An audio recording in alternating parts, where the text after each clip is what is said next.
Open eye, feel the waves cut through me, hypnotized by the sounds I'm breathing in. Hold tight, chemicals collide. Hold tight, hold tight, hold tight.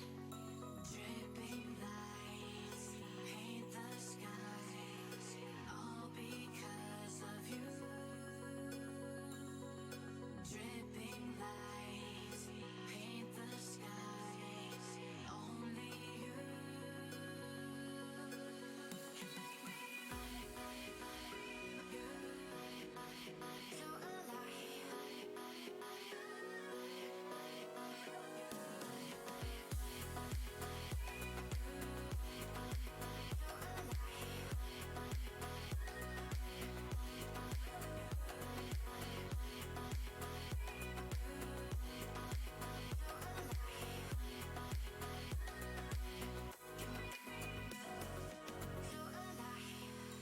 So make it last forever. Stop in time, yeah, I'm surrendering. Hold tight, chemicals collide. Hold tight, hold tight, hold tight. Dripping lights paint the skies, all because of you. Dripping lights paint the skies, only you.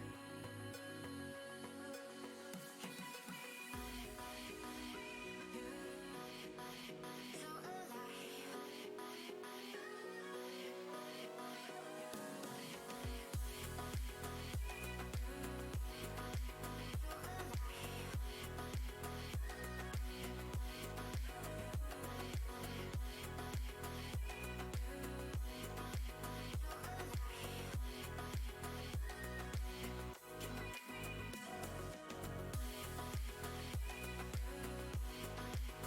Good morning, or whatever it is, wherever you are. We've actually got a couple different levels of scale in this one, so we might need to be keeping an eye on multiple files of interest.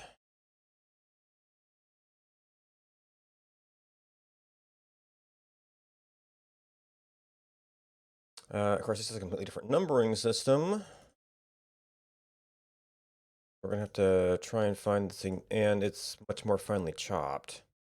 That might actually have it chopped up pretty small.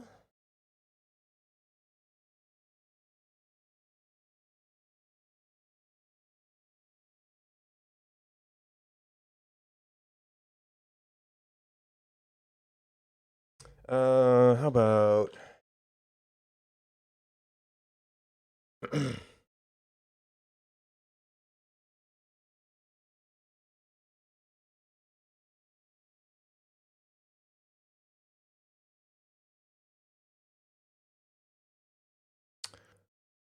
I put placement.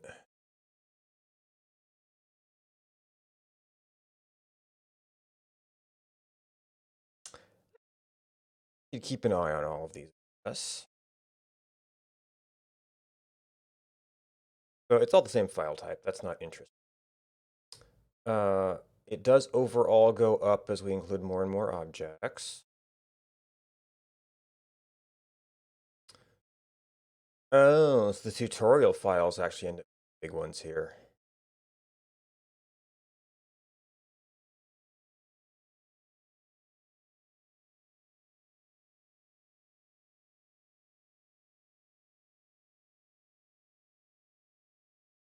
Okay, so our big file is actually -80 on this.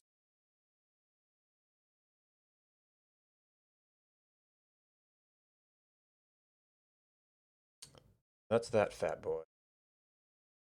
You... Oh, these are not tutorials.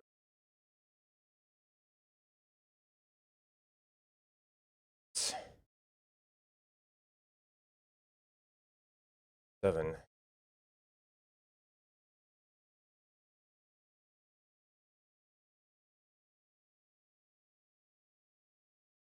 Ah.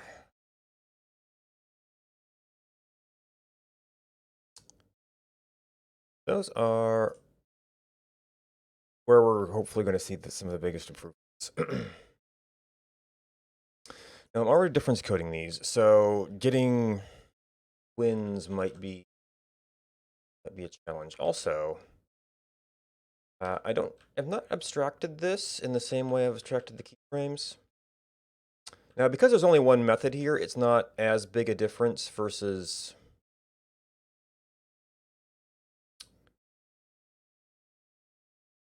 just having a different method here.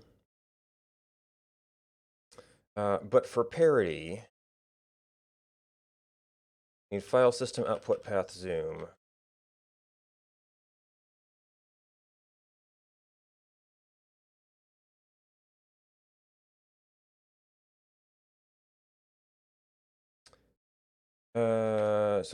Okay, yeah, that's for writer, reader.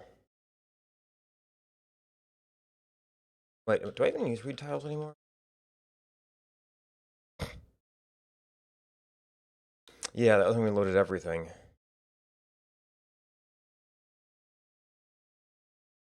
But I'm still reading them. This is currently dead code.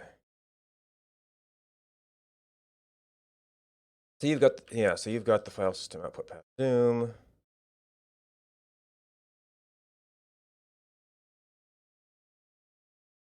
Well, let's see. The output map log right now is just a difference in code.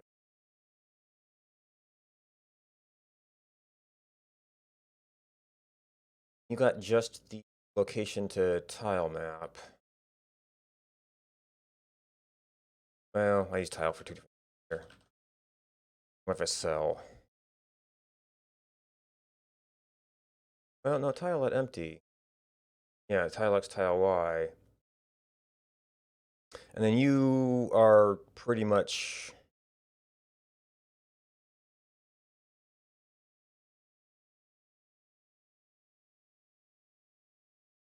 Oh, okay, so you're full log lines.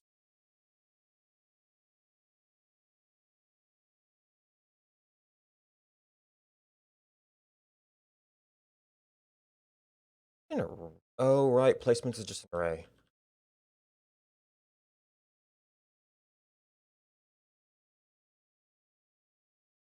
Okay, so that's the tile map. Each individual thing is just the placement array.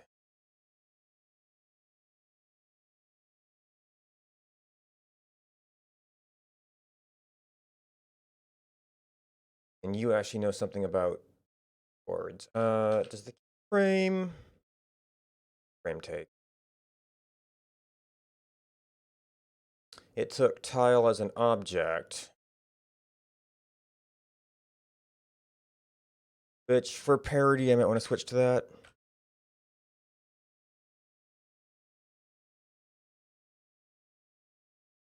Yeah, that took just the placements.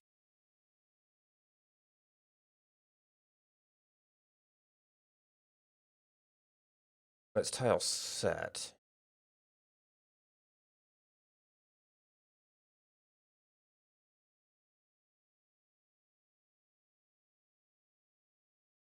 Have I revisited that since doing tiles?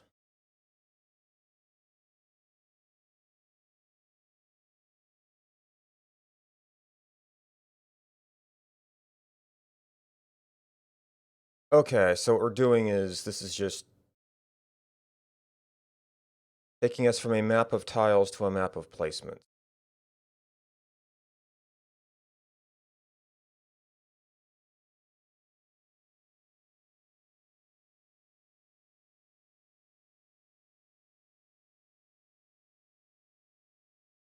Which is a simpler format, but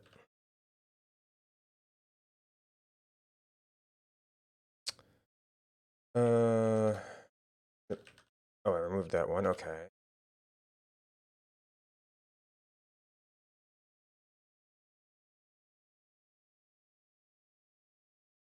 That did actually make a tile. Now, a map log isn't going to have that like static image thing. It's going to be just... you do take a tile. You return a tile. The placement log is only going to be a log. Well, you can have coordinates, you can have placements, you just won't have static information.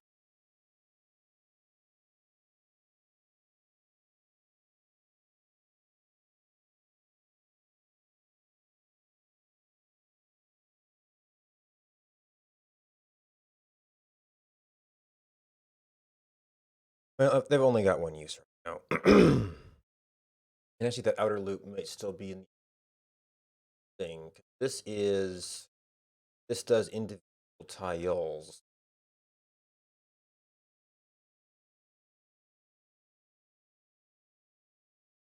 So this is going to be log diff is our base implement.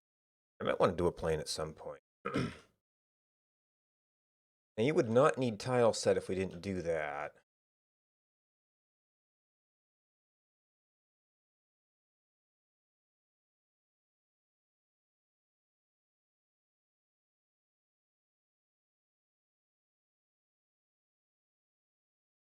That's actually going to be pretty similar.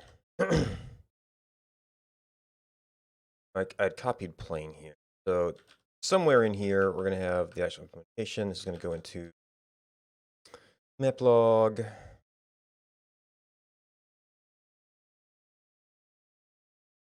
Maplog.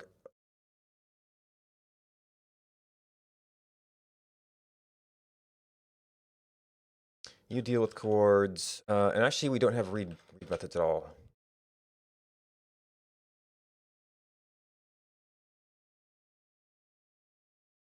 But maplog, the entire map, it has the progress bar. We do each. And then this is the bit in there.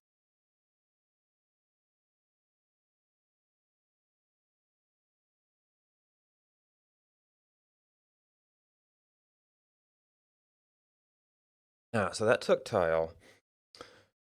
The code we've got gives us chords. Right, because the tile was the data and the chords.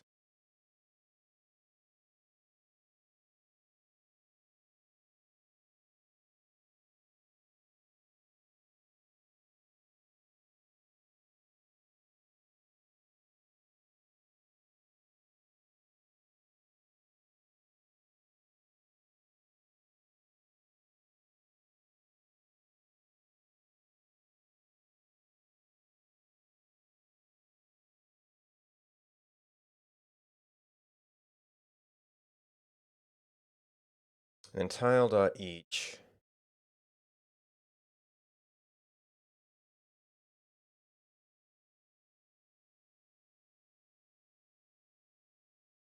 It's tile.placements in this tile.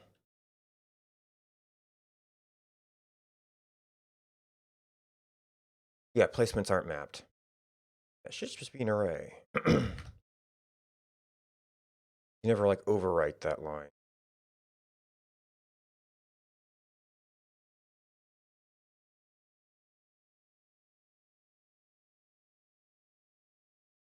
All right. So you're gonna need log diff. When you go to write,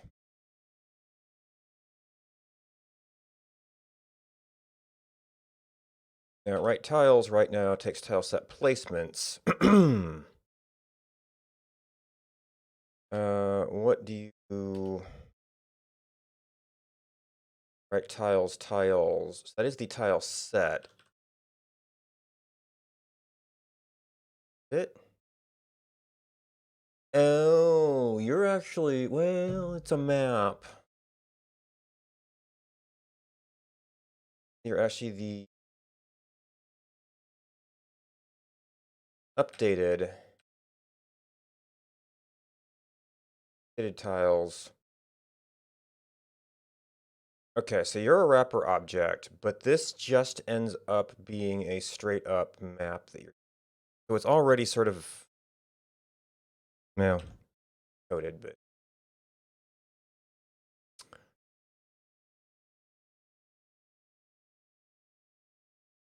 Does tile set have iteration? Data tiles, finalize, tile index. Just tiles. Not directly.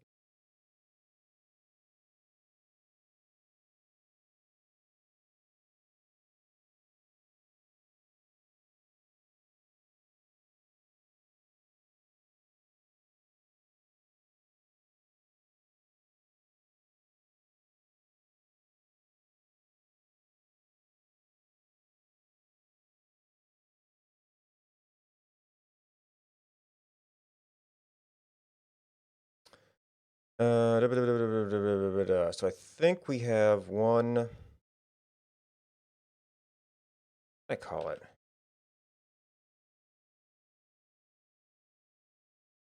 A writer.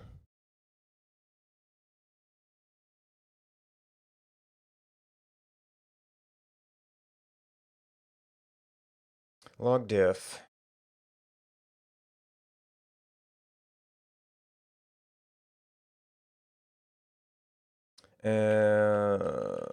That would actually be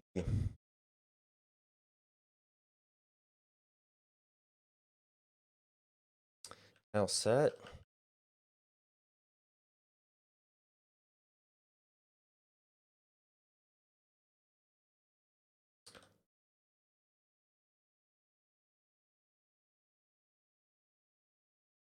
That would still be chords tile.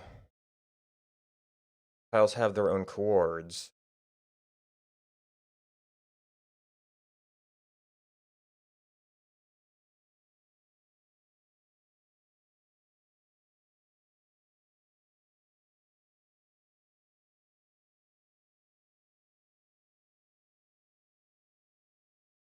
Right. In the time, the variable timestamp is sort of a thing that's only relevant to key placement logs.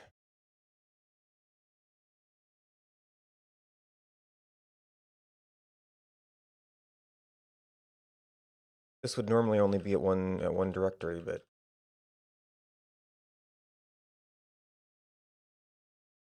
I mean, heck, the zoom here is actually more higher up.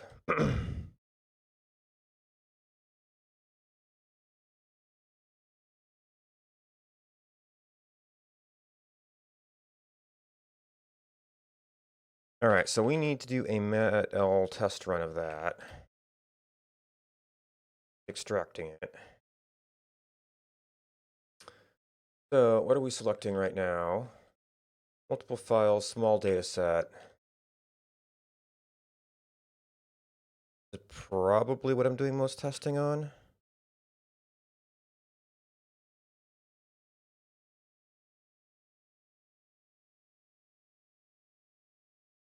And I don't think I need you right now.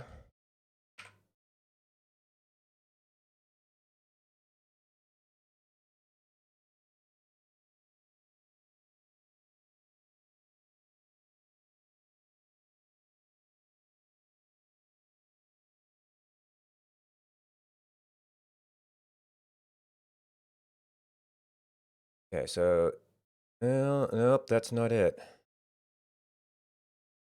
171574835. Oh, maybe you were like the second part of. I mean, I can look at that data. 15748.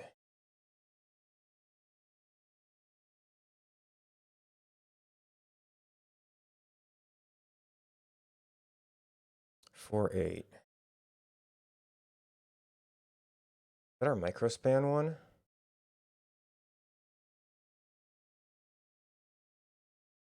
I think that was a larger data set in general.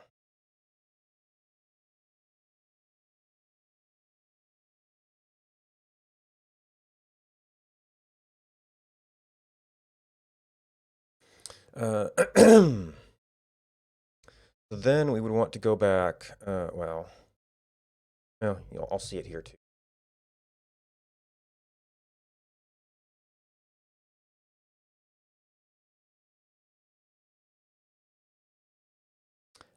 Is that?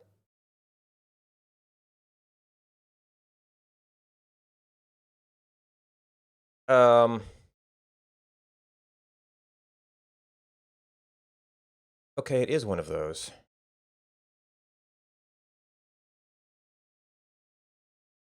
Oh, no, 363. Okay, so what is that? I'll click my, which are you? Yeah, you're 27. I was looking at the file it was reading.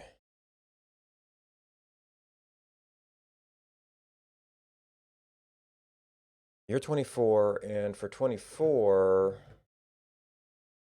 that our big boy was negative 86, 0.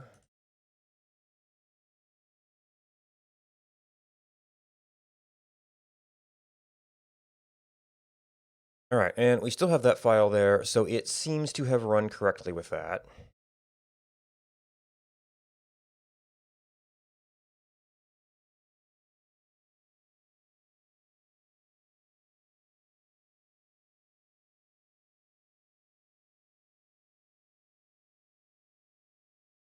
Okay, yeah, clean up that.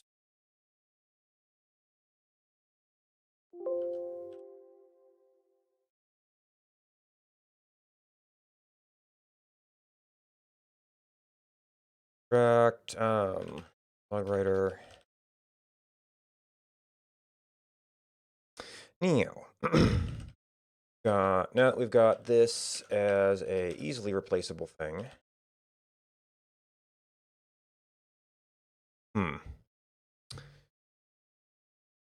Gonna be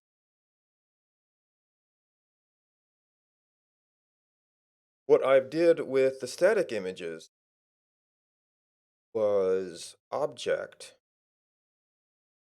yx. Now we've got timestamp.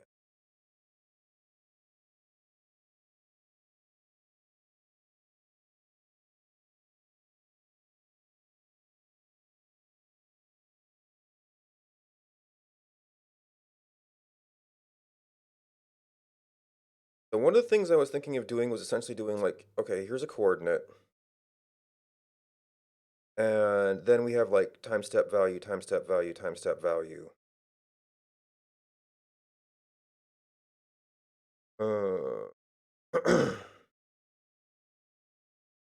But following on the value yx, it would be more like, okay, here's a value, here's a y, here's an x, and then here's the time stream of all the places, of all the times that that thing was written in this tile. If we follow on that, its value yxt.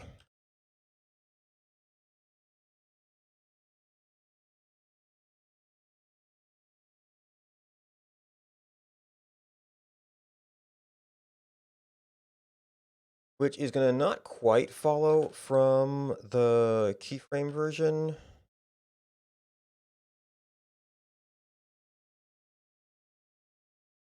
That developed triples and was able to sort them.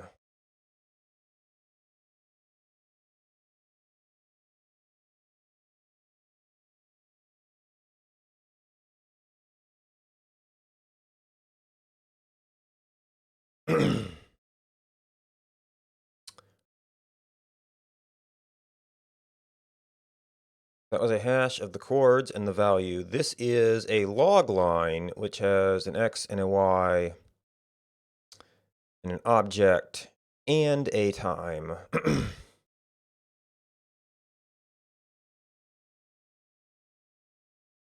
Got a log line that has all of the important things. We don't necessarily need to do the tripling. We can just take, so this is going to be a sorted tile.placements. We got our dot sort. It's an AB, but it's log lines now. So we want to take these in. This was strict. It would have been given to us in strict time order, which would give us nice efficient time. But time is going to change on every single entry. So that's almost like the least compressible thing. So we've got a.ms time b.s time. And this is going to be, well, no, that's, these don't actually have to be.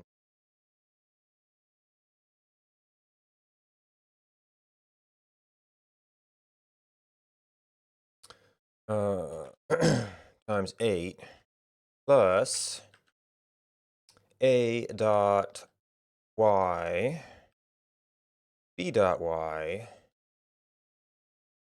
times 4 plus a dot x b dot x times 2 plus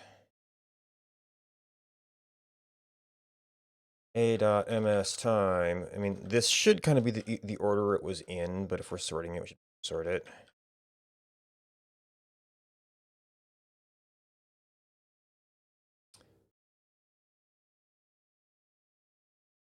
And each do is to get our log lines again. All right, so you ended up, what did you have to do? We had to track changes for line changes, and we had to do difference encoding, which kind of ends up being different.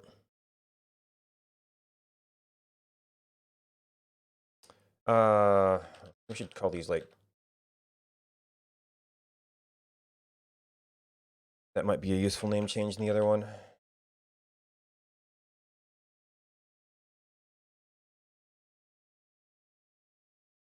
And actually with that, I don't need that little hack. Last Y. Yeah, you can't difference encode objects. So those are doing two different things.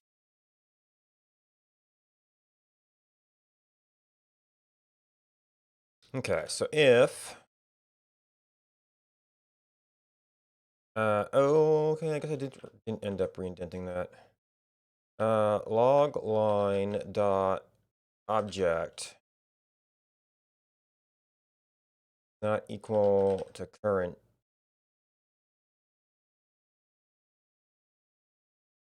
If there is a current V, is our very, very first line. I guess I could have done just a first line, that one.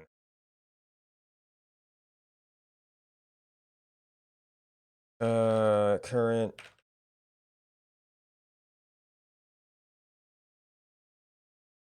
V is logline dot object. That resets current Y and probably current X. And then we out. Oop.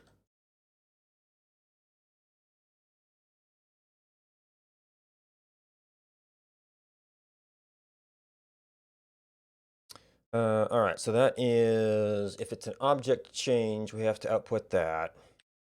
If it is a Y change,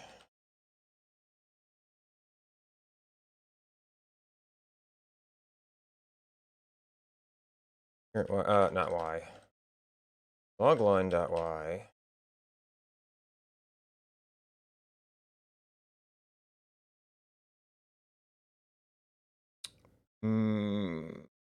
And I think that's going to be a X reset.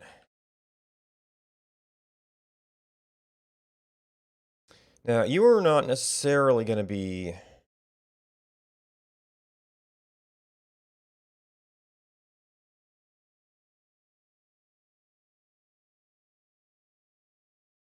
the head of a line. In the case, the X would be the head of a line. So you are going to need a signal.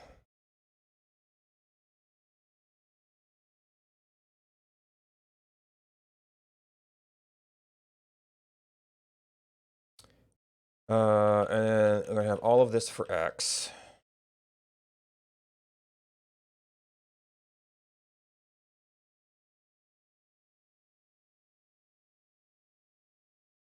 And then you are just going to be the head of a line.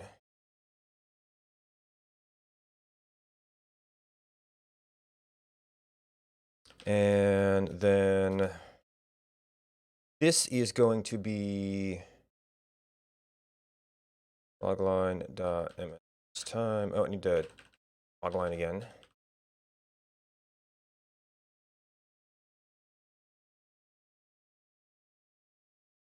Minus you were last time.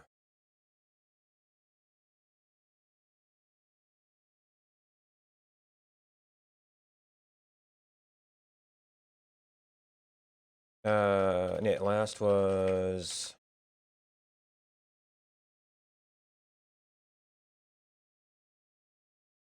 last X, last Y. Oh, I updated all of those per loop before.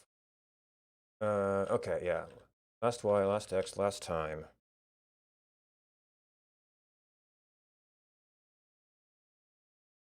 Okay, so that's fine.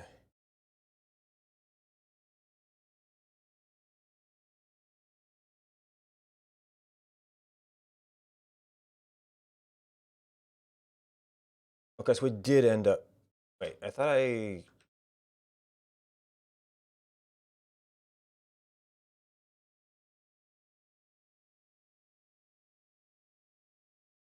Then we update all of our difference encodings.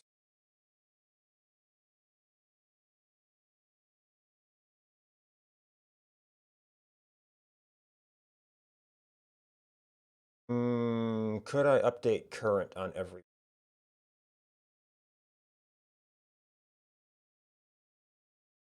Well, these specifically set this up to force a new line on the, even if it happens to be the same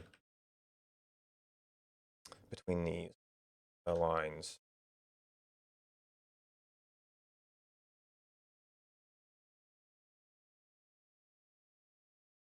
Okay, and output maplog.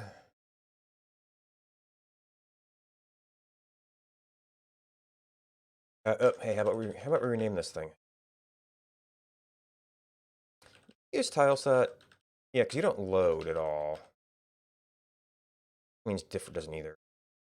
Value yxt. And I guess you could actually say time here. Oop.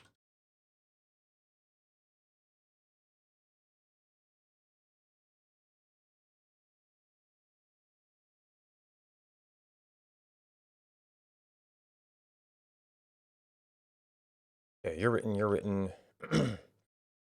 uh, this will just overwrite. So 133, 251. Not you.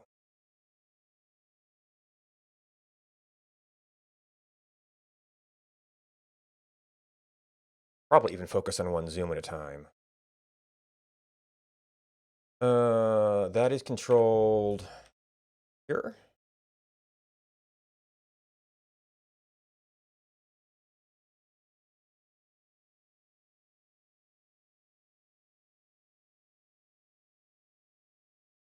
Okay.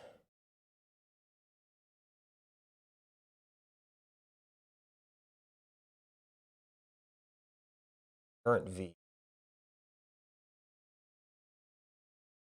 Current V.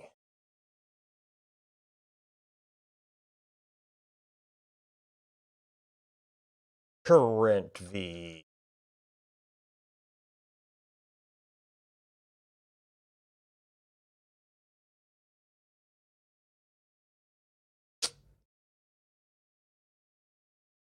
Oh, use their old thing. Logline.object.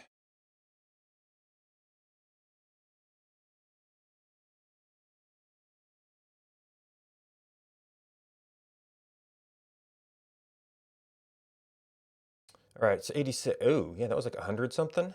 So that's better.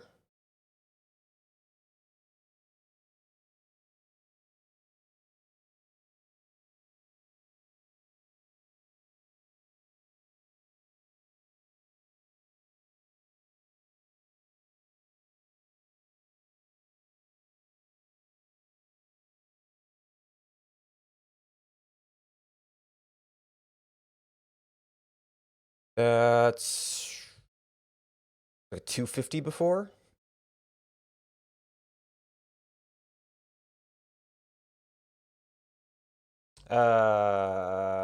I don't have any object lines. Oh no, V zeros. This is all the zeros. Yeah, you get significantly less encoding on the time values, but overall it's a win.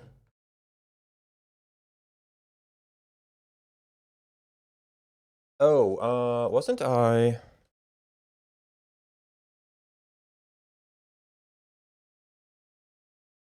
Yeah, I forgot that it divided by 10. When we output time.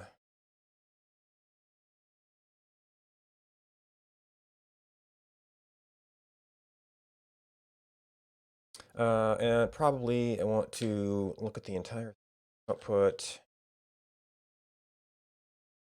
map log.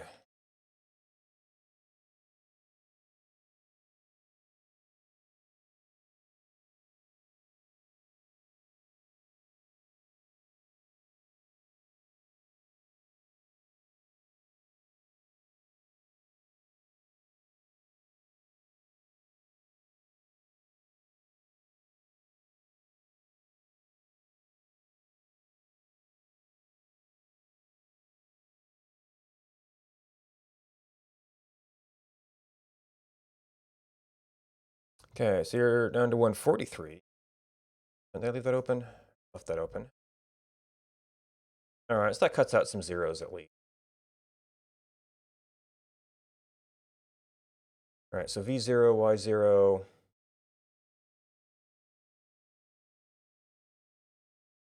Oh yeah, here's V0, Y0. Wait,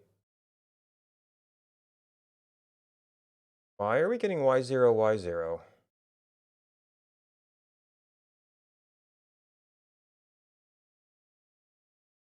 And do we ever have anything besides Y0?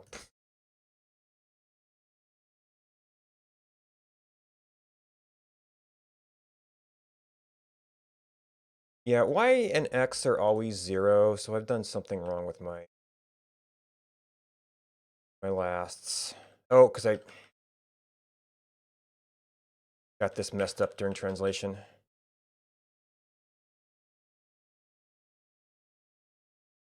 Last time was okay. Well, yeah, that's going to reduce all of my numbers to 0, which is going to be a little bit of extra savings.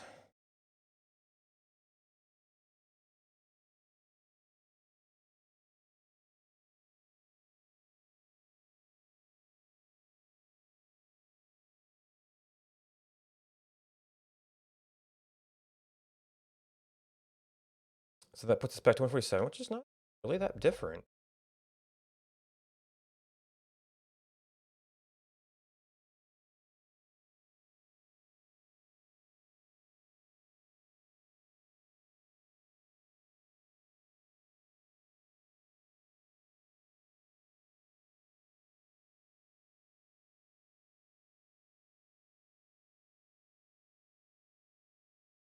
All right, so that's starting at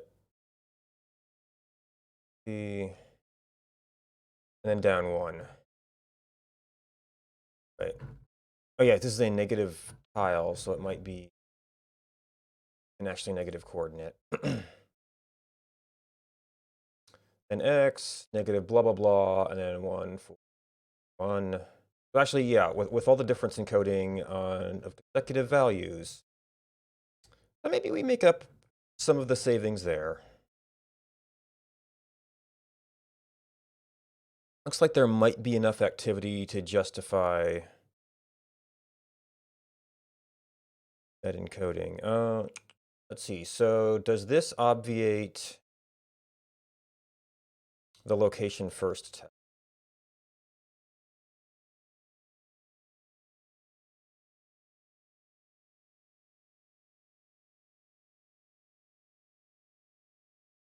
We're getting pretty good spacing between values.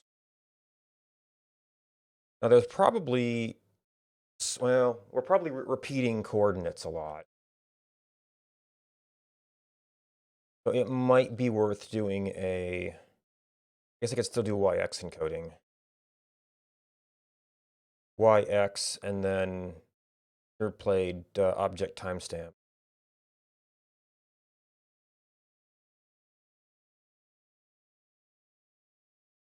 That seems to be working.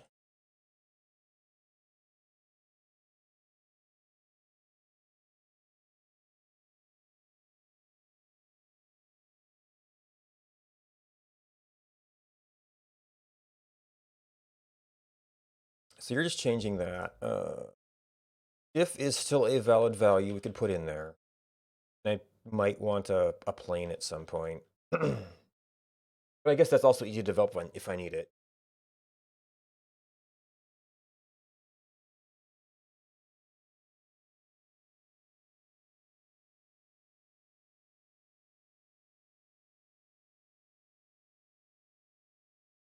Let's see, log value x, y, t encoding, which is not a 50% savings, but was a decent chunk. All right, so we want log is going to be a y, x,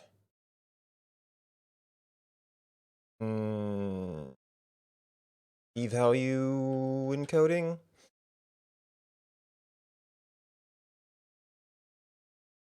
I mean, it's mainly a YX encoding, I guess.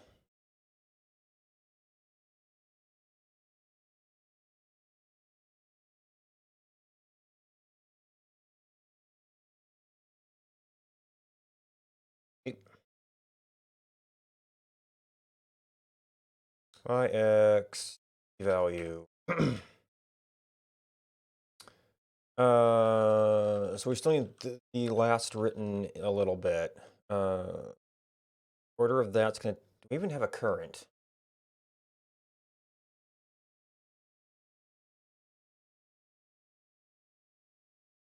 In this version of it, no, we can't really do anything with that. This is gonna have to go down to our whatever our first thing is.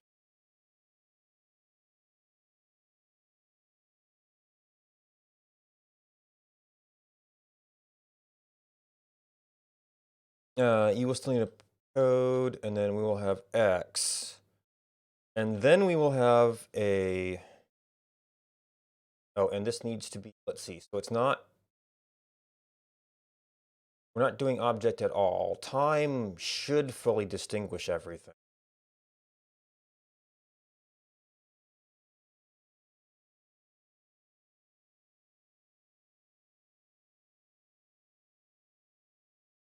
And then for every one of these, we're going to output 2. We're going to output U, and we're going to output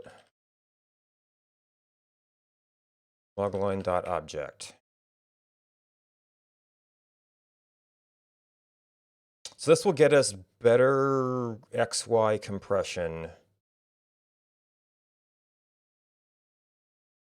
Being able to intersperse objects may get better time compression, but we might get killed on objects. But you know what? Before I run this, I'm just curious. So our total size was 5.7.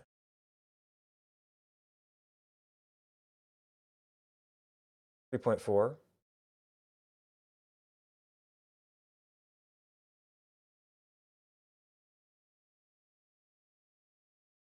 And then you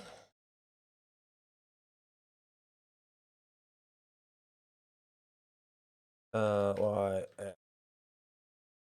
value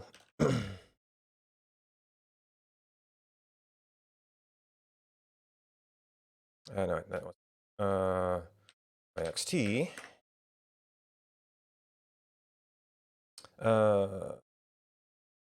that's everything.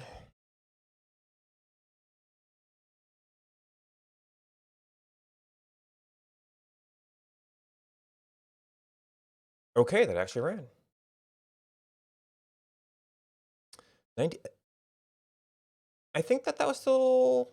Well, I forgot the number. Well, 4, 6.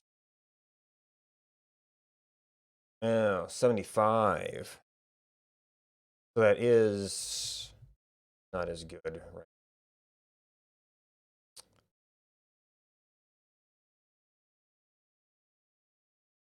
I guess I should actually look at files.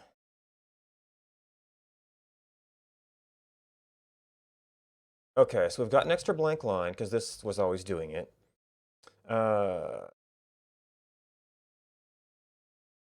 Yes, there's all the 0 repetition. Wait, you shouldn't be organized by zeros, though. Well, this was a thing where most things were too small. Probably just deletions of natural objects. U183, I think we were something less than that.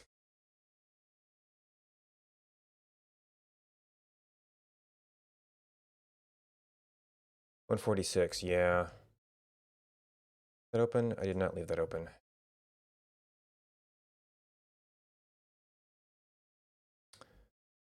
Okay, so we do see other objects in there. We've got a bunch of extra blank lines. I don't think that'll kill it. Yeah, so putting all of the object updates together was actually a win.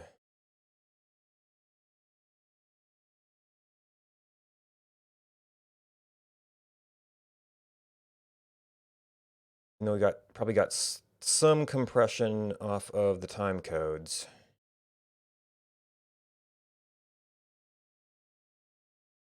Pretty small numbers here. Repeating these things all the time. Okay.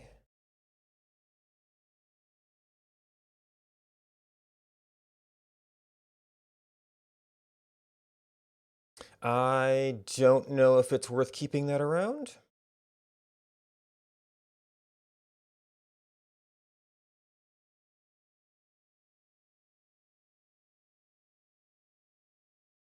Yeah. That's a... Okay.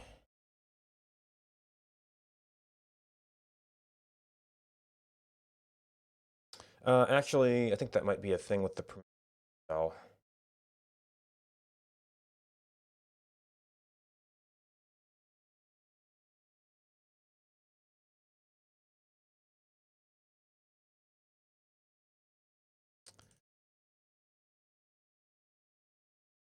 Log yx t value.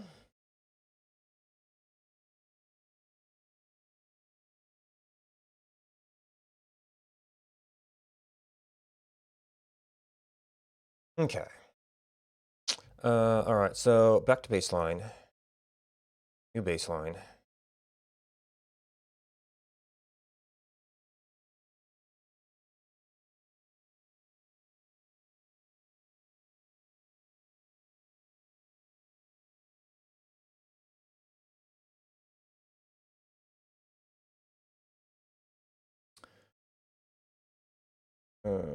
Leave that open.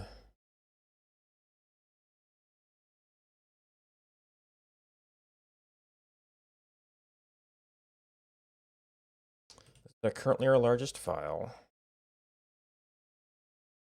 I mean, it's possible that this is a not as much value for the smaller files, actually. But I don't think I want to get into variable encoding. Yeah, if it's just a bunch of lone placements, it was probably less for those files, but it was definitely overall. This definitely increases the more you can make use of lines.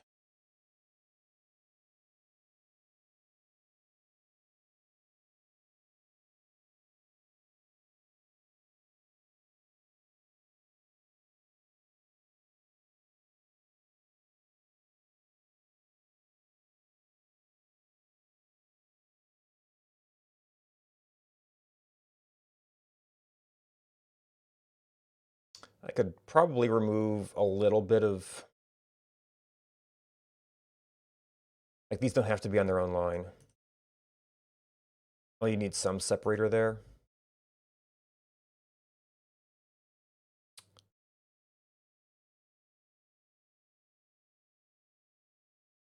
But one thing I've been wondering is there's some way I could code things such, well, uh, these are a lot of big numbers.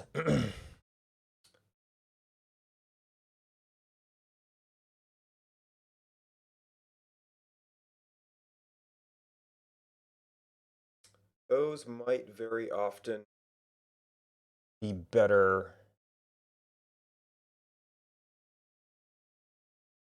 Well, I was thinking binary, but that kind of a big shift in file form. Like some of these actually work out pretty well because they end up being small numbers, which, it's theoretically a 4-byte value. That often ends up working out.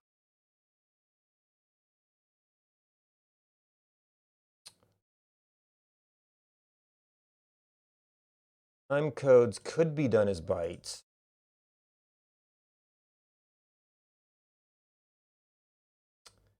That would kind of give you this weird mixed binary text file.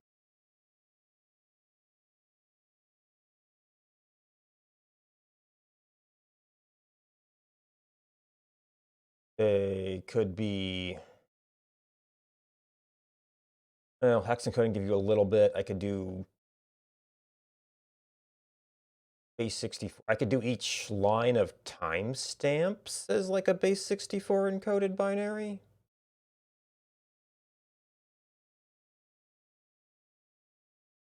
Might need some libraries for that.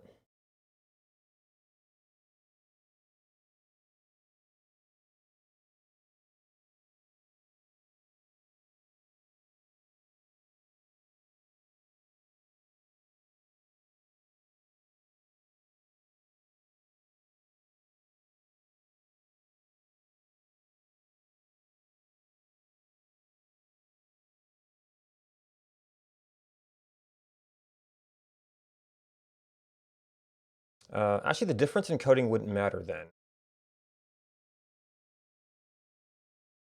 You're doing fixed bytes for each one.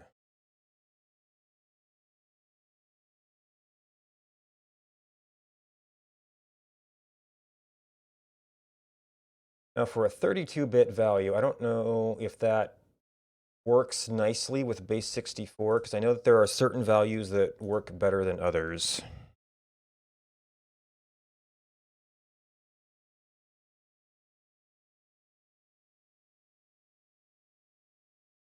Three 8-bit bytes by 4 6-bit base 64. Yeah, so we're going to have leftovers. I think it's like 6 bits each. So have like 4 6-bit digits. So it'd be 5 digits per value, which is kind of around our average.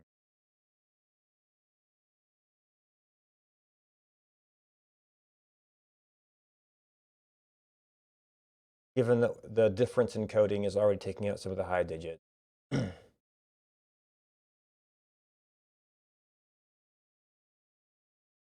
could also remove the spaces, so that might push it over the edge.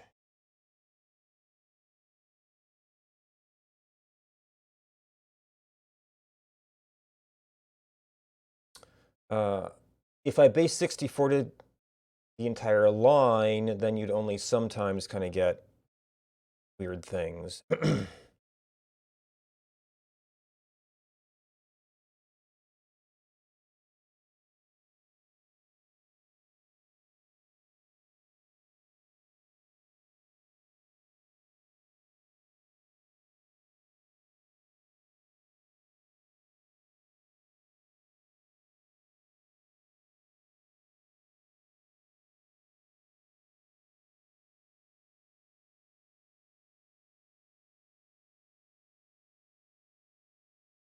So I think Ruby has a standard library for it. uh,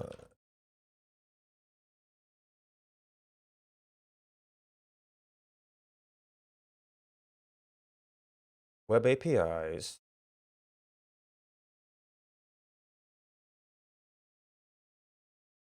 Binary to, okay.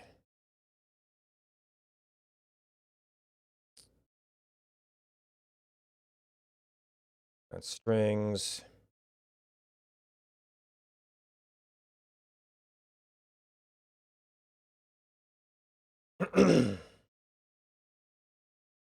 Well, it's an experiment. So log value.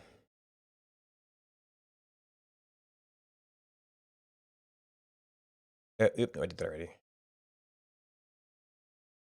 Log value yx 64.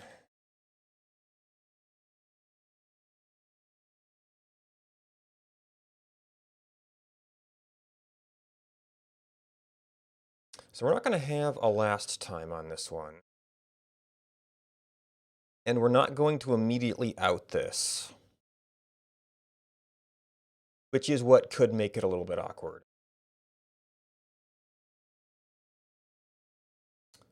So we need to have, instead of that, we need to have some sort of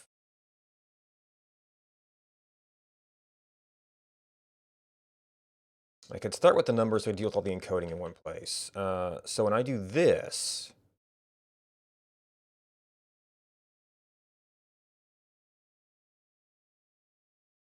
that's just a number. And then anytime one of these other things changes, we're going to have to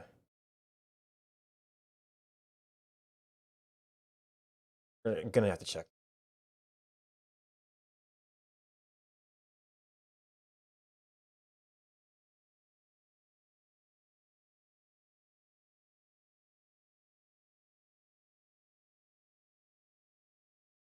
Y not equal to y or logline.x, logging.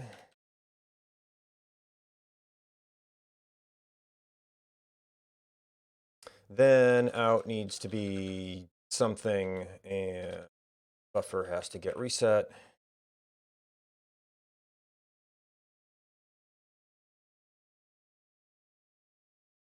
And really, we could probably do this at that time, but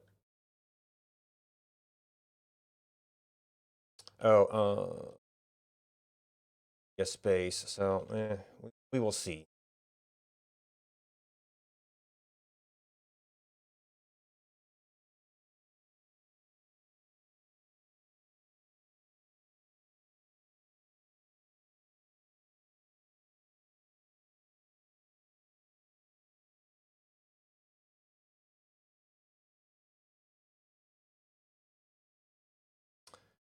Now, what do we have to do with you? I have to translate you to bytes. Well, we need array. We're going to need array stuff. But I'm also going to need some int stuff.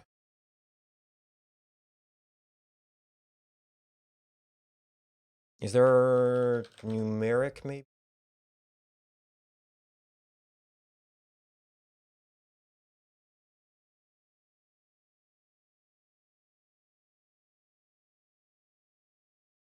That also deals with floats.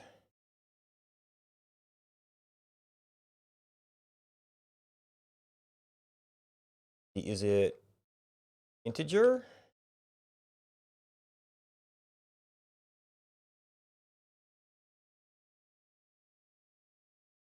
Bit tests.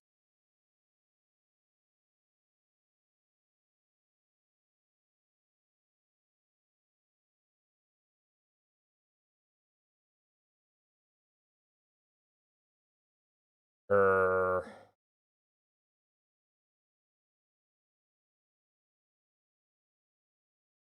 Oh, I have to deal with Indian.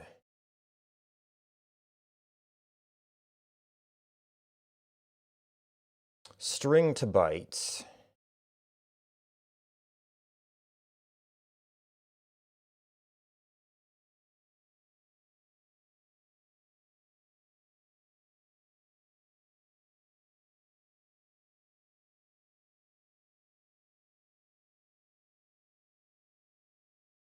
String to base.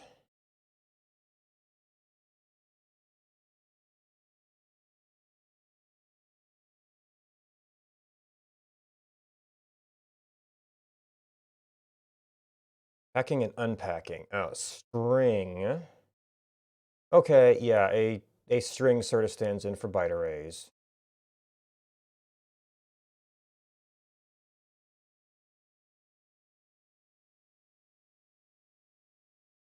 So given a string, we unpack it into numbers.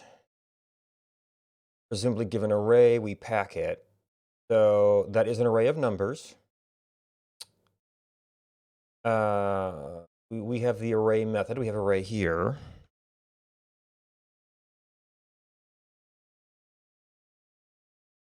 Template string.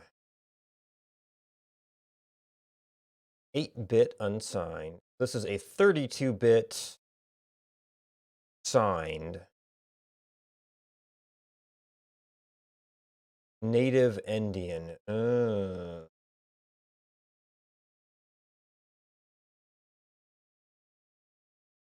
Okay, except little Indian, big Indian. I also don't know how this is going to look unpacking on JavaScript side. So does JavaScript define an Indian? Oh, well, there's network. Sort of network.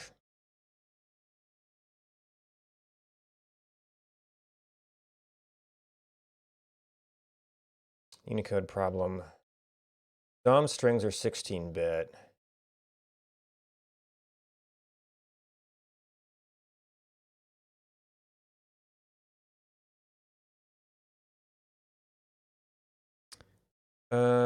JavaScript.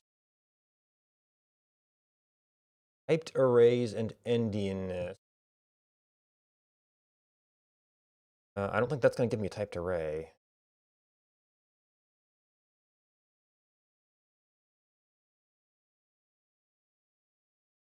Endianness encoding. Oh, that's specifically about bit shifts. Shifting is safe.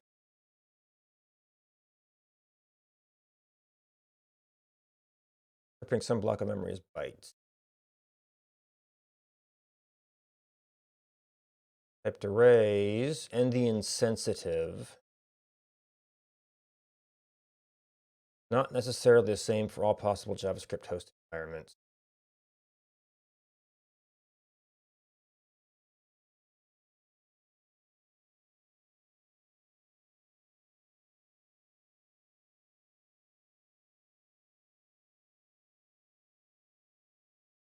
Right, if it's a typed array, storage of arbitrary data.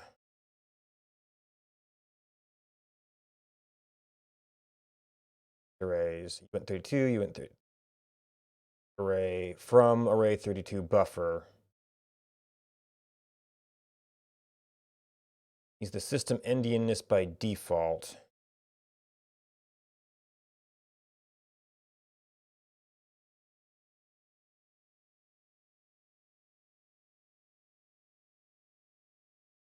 Integer type, or true from until precision floating point is necessary.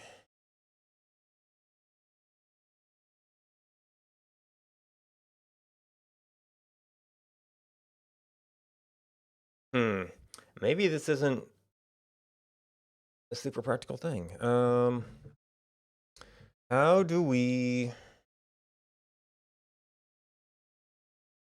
So typed array conversion won't do it.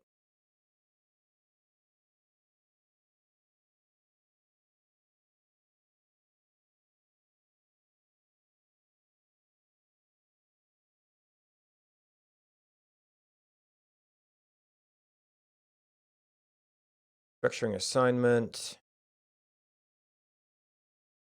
Packing array into separate variables. It might be in Python too.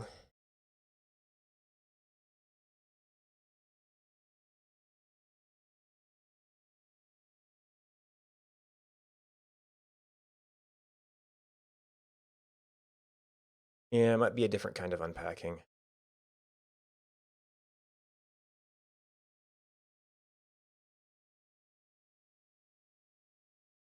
Pack and unpack bytes to strings.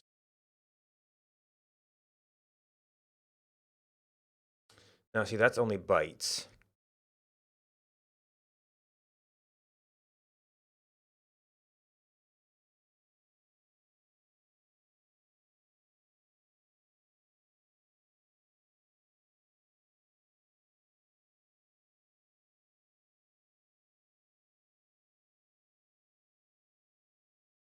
I'd probably have to be doing very deliberate endian handling on the other end.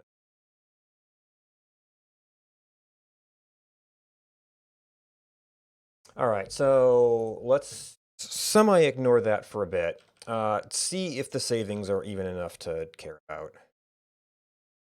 And that is array pack. Pick one.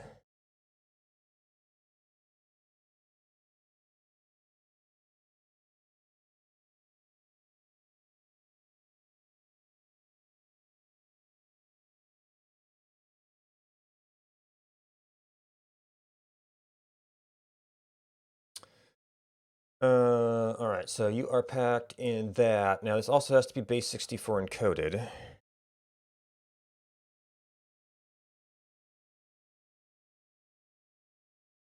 Just base 64? No, that must be standlib.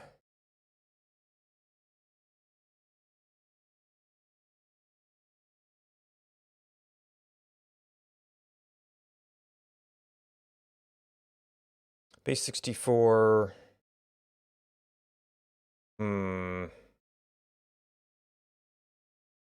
There's decode and encode. There's strict. Flies with RFC.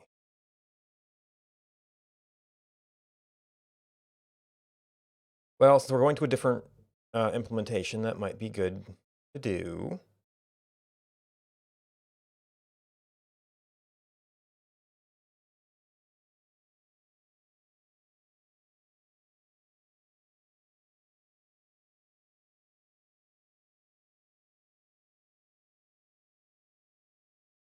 Base 64 dot strict encode 64 code.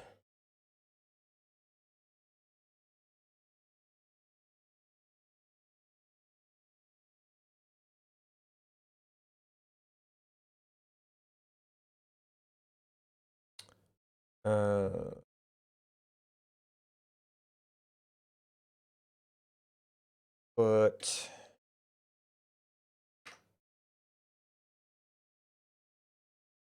go back to just one for now. Oh, and hey, how about we actually use this?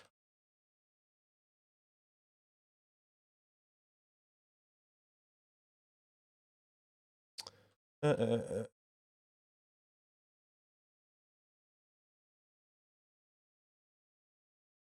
And I change zoom level. All right, so for 24, the current number to beat is 76. Once we beat the bugs. Too few arguments.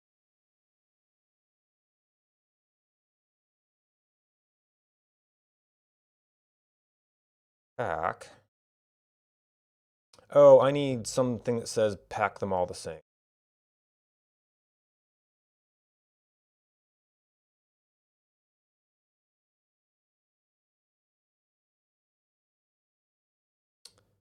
String.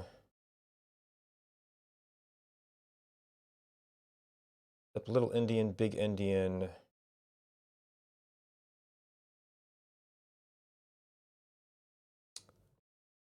Sure. Those are base directives. If the count, okay, so it also accepts a count, and if the count is star, all remaining elements will be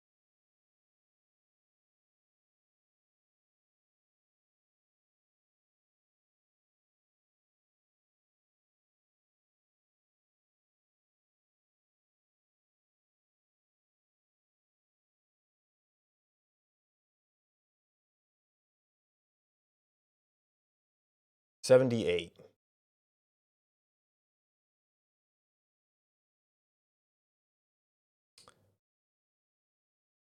So that was actually a total wash for all that trouble. Well, and more so the trouble going back on the other end. I guess the average delta was around, well, it was 4 bytes. So 3 goes to 4. We need one more. Yeah, so I guess difference encoding made up for it. First, we also lost the spaces in between here, which I thought would help more.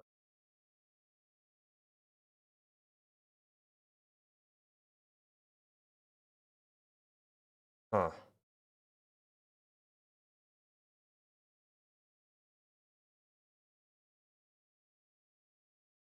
24 is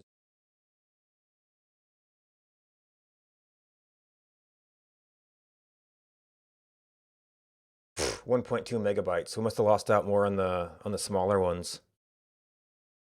Okay.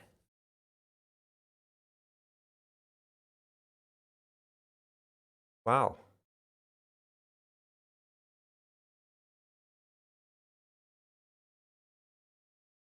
Well, this is why we do experiments, I guess. That don't always work out.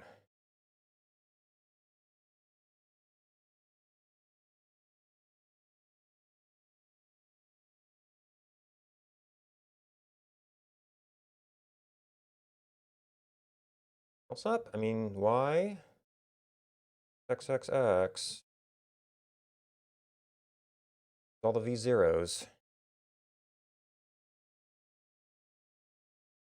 Yeah, lost some to this stuff.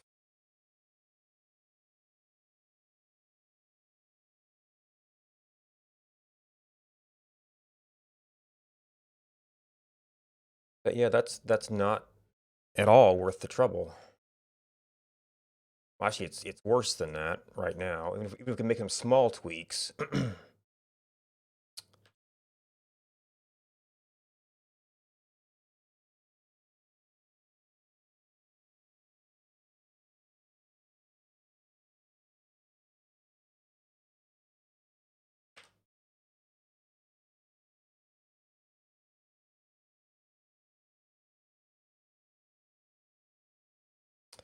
All right, get you back to baseline.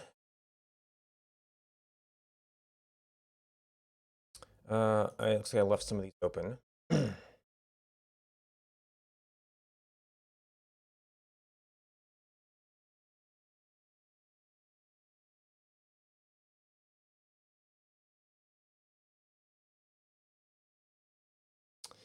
Yeah, so one of the main things I see here is all of these timestamps. So our old format was time order, so we got good compression on those. We had to repeat all the coordinates, and in an active town, you're gonna have lots of activity in the same tile. We have by no means tried all possible combinations. But given that, a town is full of berry bushes and bulls and water, value compression seems to be doing pretty good, especially for the zeros.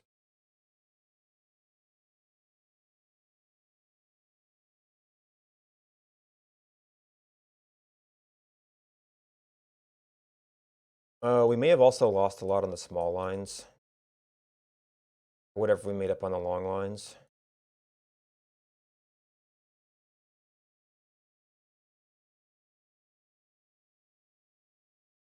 There's a fair number of.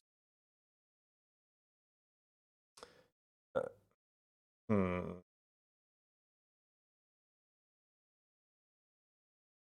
Well, this is still Y. We're taking a little bit extra to encode the code sparse thing. I don't think it's super bad.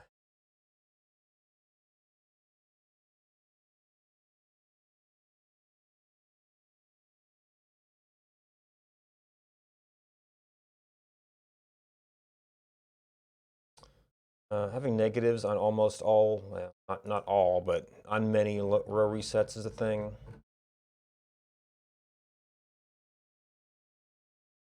Now, one of the things I was wondering if I could get rid of some of the spaces.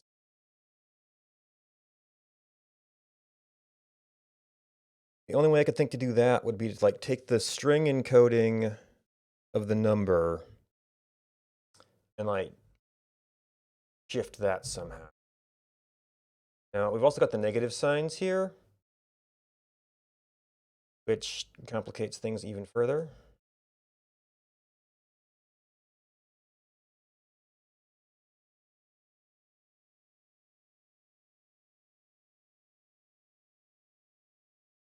So this is only the lower bits, but this is pretty much the printable characters you could reasonably put in a text file.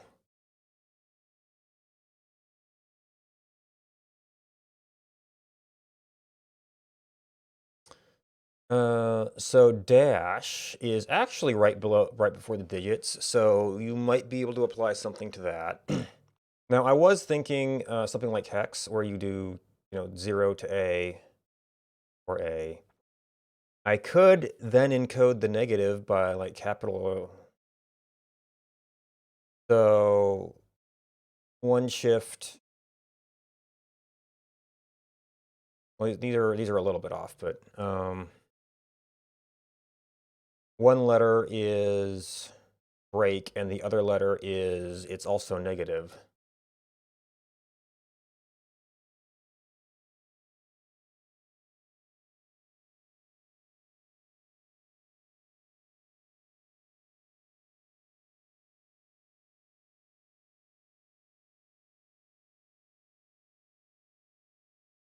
Doing that for base and negatives will not leave us any room to do that for like y's or values, but those are relatively less common. Well, the difference in coding and sorting takes care of a lot of negatives. It's just the row resets.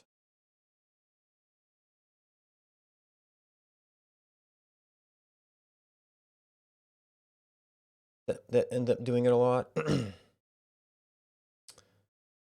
All right, so we have log value gone.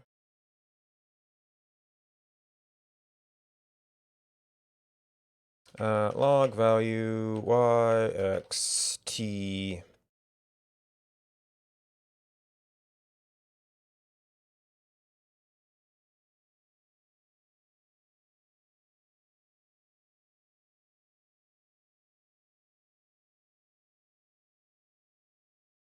base encoding, letter encoding.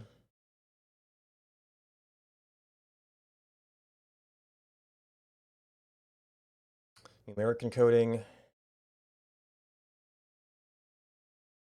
Oh, It always implies, well, it implies a separation, which will be a little bit harder on the other end because you can't just do a split. Oh, no, there's no value things in.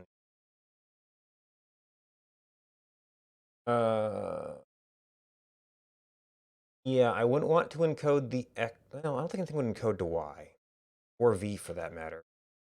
It would be sort of okay.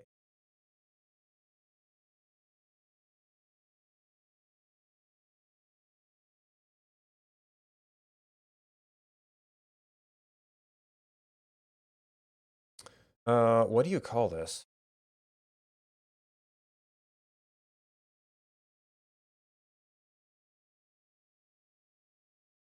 Prefix, first character?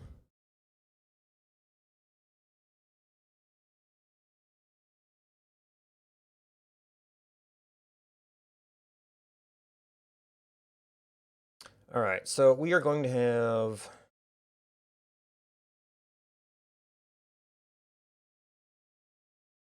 Well, the time codes are probably the big one. All the spaces, but we'll... and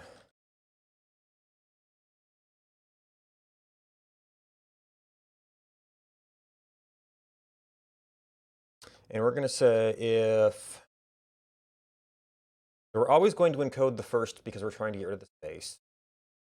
If x less than 0... Well, I was relying on the implicit conversion, so we're going to have to... So this is going to be a number. Actually, this case... well... We're going to need that in both of them. If it's less than 0, then we want... Can we do...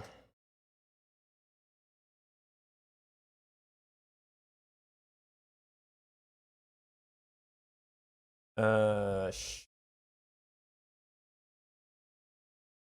right, so string. I think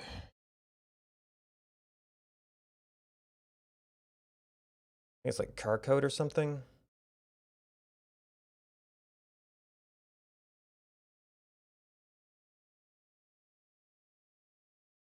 Car is an array of characters. To A. To alpha. To array. Each car.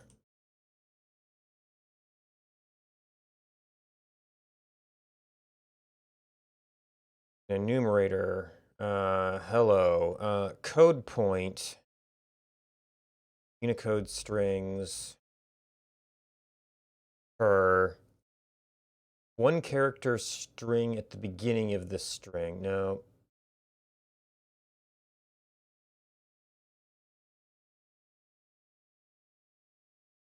Byte. Each code. Maybe because of encoding, it's all code points.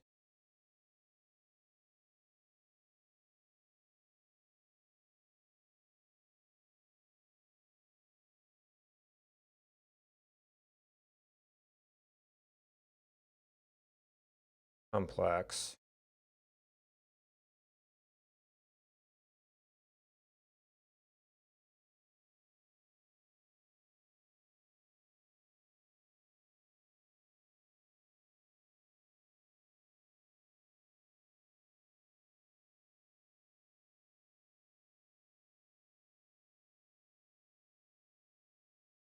Each byte. I may have to...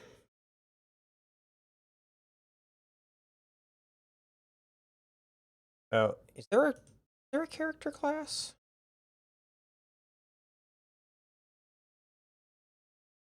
Not as such, no.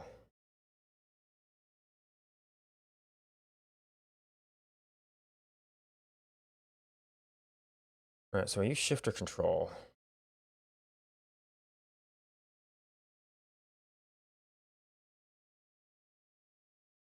All right, so if we have 1, 2, 3, 4, we ask for 0. Cur, which is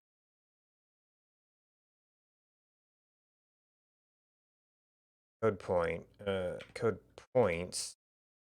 49 actually sounds about right for ASCII.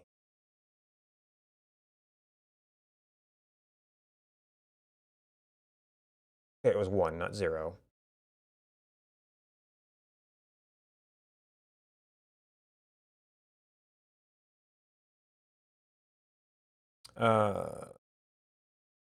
Although actually, I might want to go...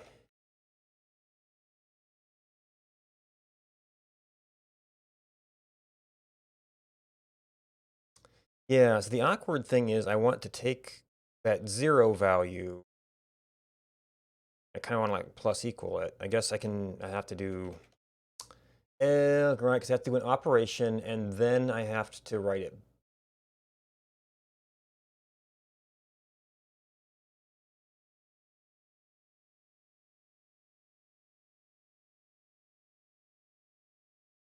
And whatever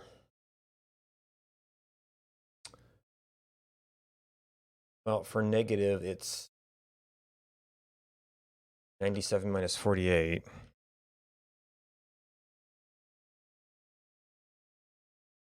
$98. And then I have to turn that back into a...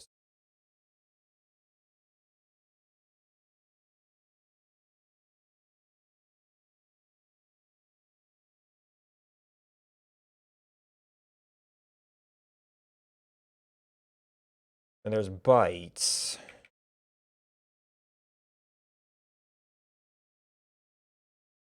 That's going to be encoding sensitive. Well, this happens to be a...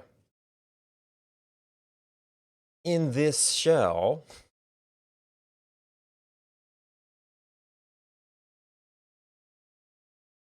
it happens to be that. I can enforce the encoding.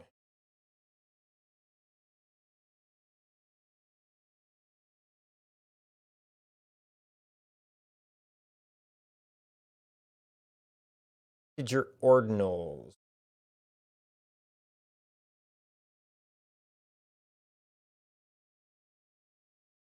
Oh, okay. So each code point, like, got first, maybe.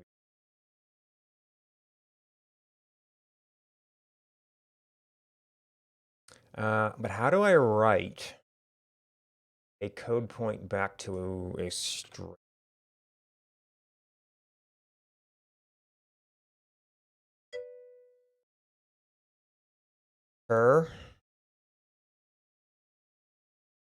Aha. Thank you. Well, yeah, because that was a number. We would have had to go to number to look at the methods there. So this would be, you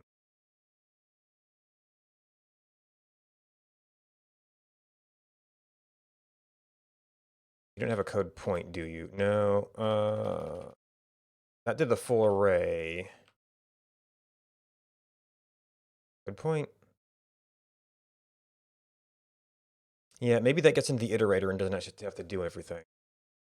With that, we could probably just go back to here since that's an iterator.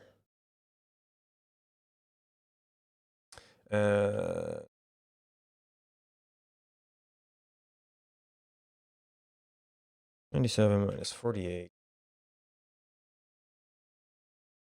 Not actually going to be the same string, but for testing purposes, it's probably fine.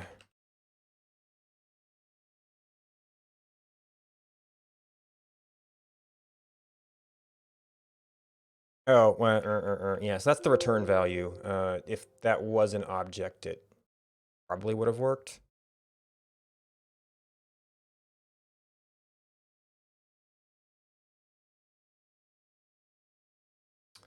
So we can't really do plus equals because it's not, well, no, because that would interpret that as a string plus.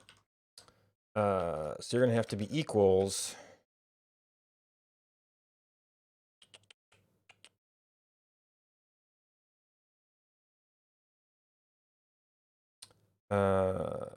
S dot each code point first.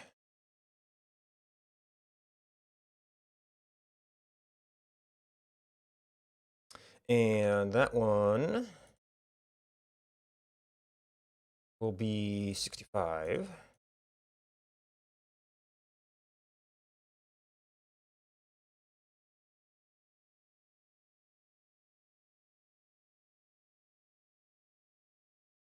And return S. All right, and then that is going to replace. Yeah, we still want a difference encode it. It's still divided by 10. And record that. The parenthesis is not where we go.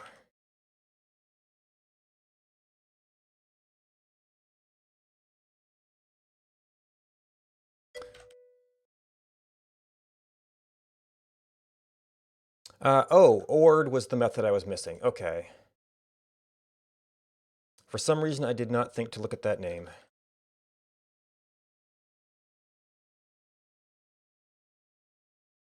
Well, yeah, I have to use 0 now, though.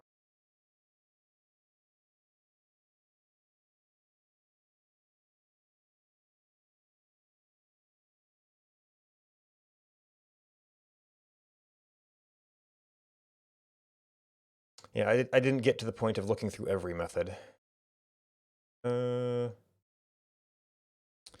So, first run.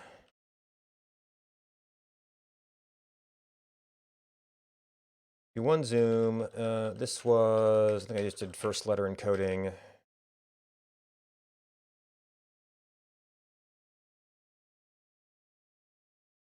And I think it's 76.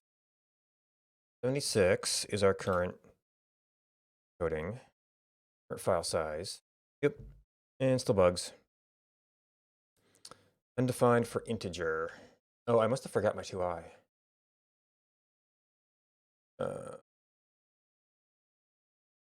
Did I call it first?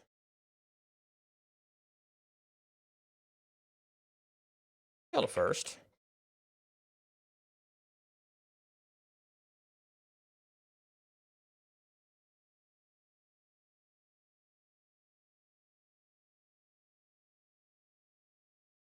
For integer.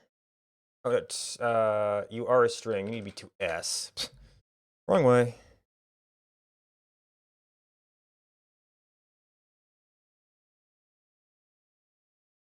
Oh, you're gonna have a negative if you are negative.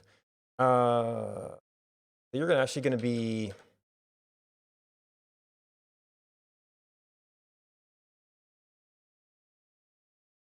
There's probably not like a unshift.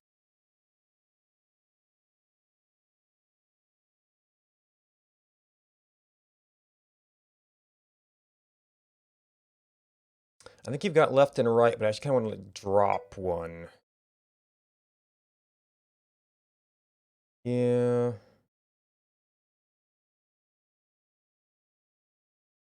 Our strip. It would be L strip. For a strip for definition of white space.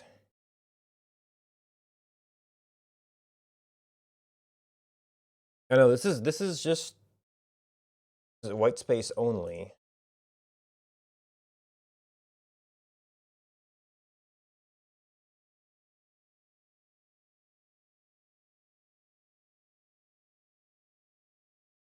There isn't like a left.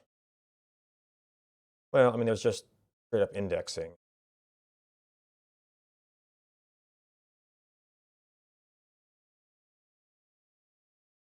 Prefix. Okay.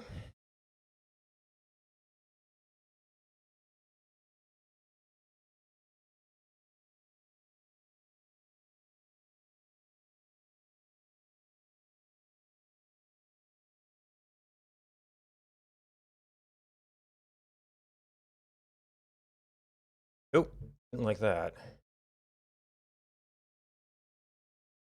Undefined method. Oh, maybe I don't have that in this Ruby version. What are we on? 2.41. You have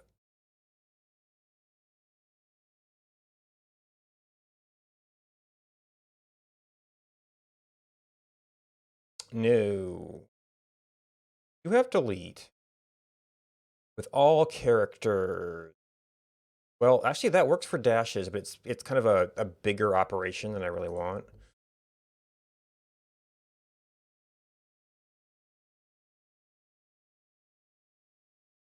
Actually, sub just does the first occurrence.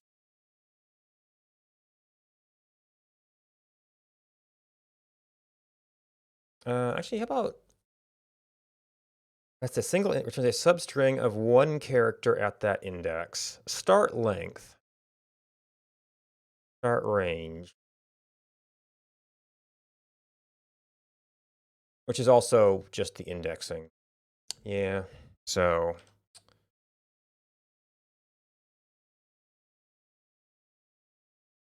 so if we given, negative 1, 2, 3,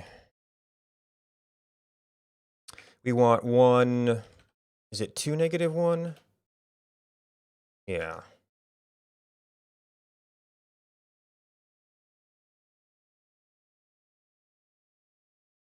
For some reason I thought there'd be like more of a convenience operator for that.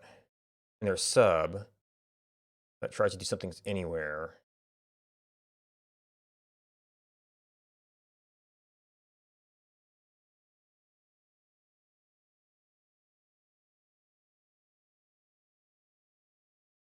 Oh, wait, is there top separate? That's the end.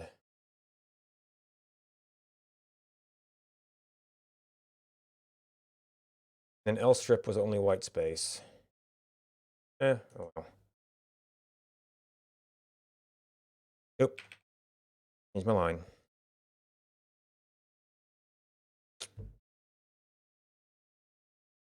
Okay, apparently I didn't hit save after all.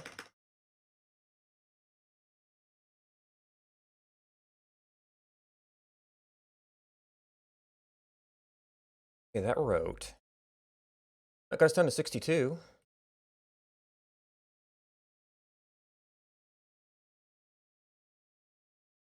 Way less legible, but that was a noticeable decrease.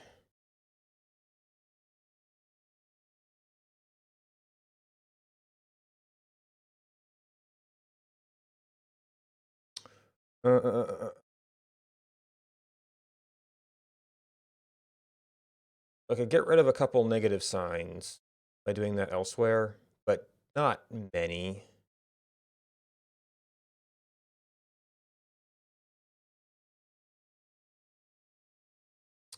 Then the question is that going to be, how big of a deal is that going to be on the decode? How about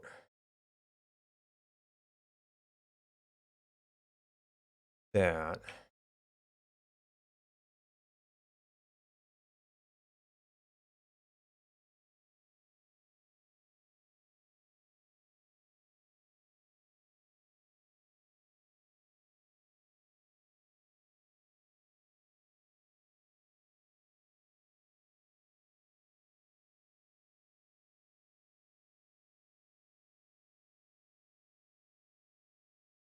Okay, so our other point of interest, and I forgot to look at the number beforehand. I think it was like 140 something.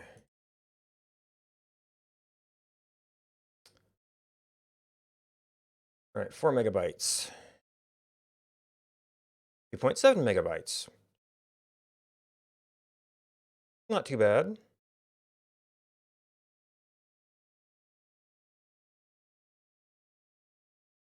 Things used to be like 600 or something. There may be some savings in some of the smaller files as well.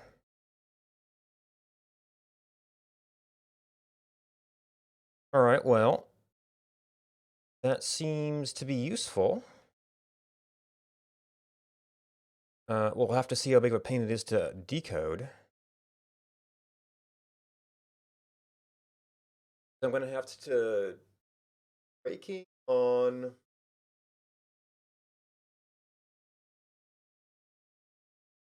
letter. Maybe it'll end up being an Elm. It would be a parser. So far, we're not dealing with the really heavy data in Elm.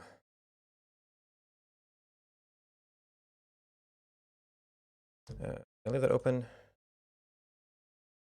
That one open.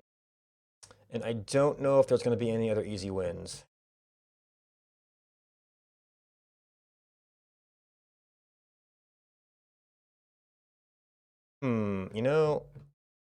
I might actually swap the positive negative encoding, because that will make it easier when reading to spot Because most of the breaks are going to be lowercase.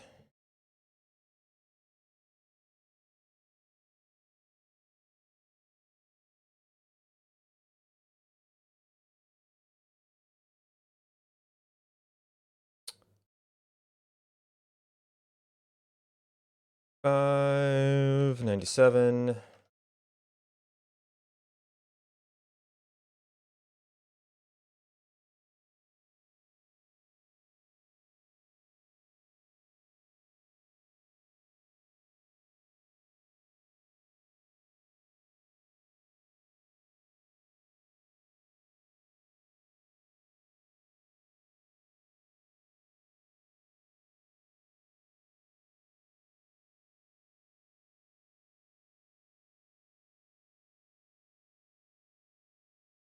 All right, so that will give you the lowercase breaks from most of them. And then, yeah, a lot of these will be capital on the line resets.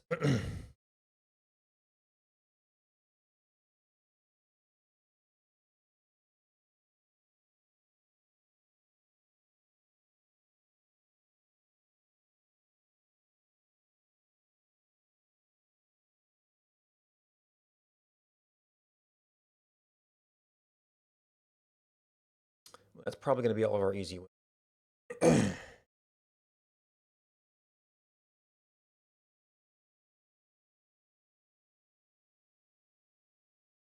All right. Oh, I should check.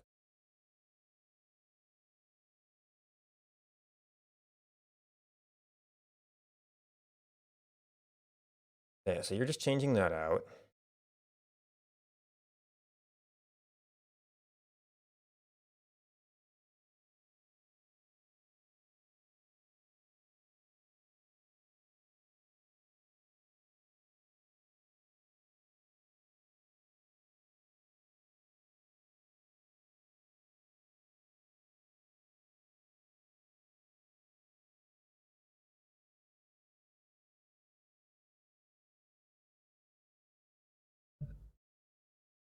All right, so now we've got a bunch of format changes to make on the front end.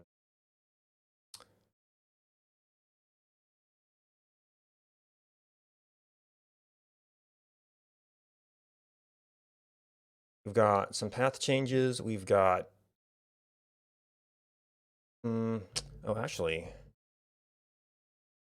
okay, if we call this done,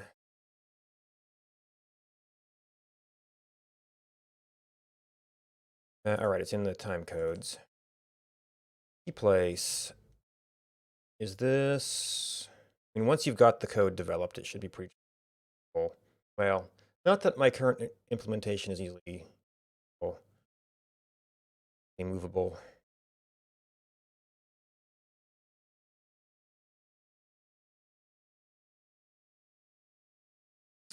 So that might be applicable here as well. Because that is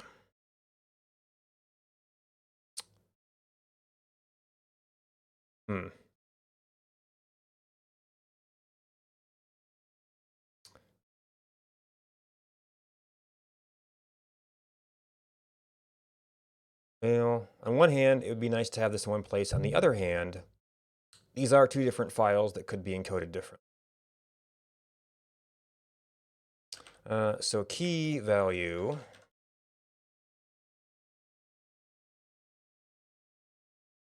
x.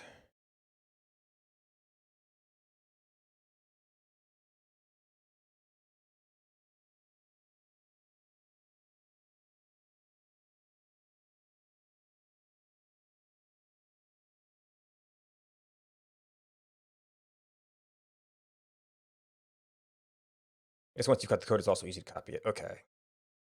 And that was just we don't do the space.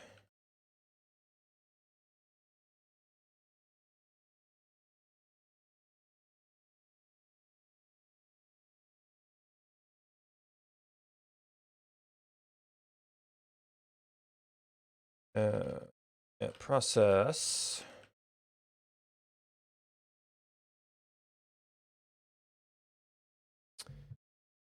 And let's take a quick look here. So this was open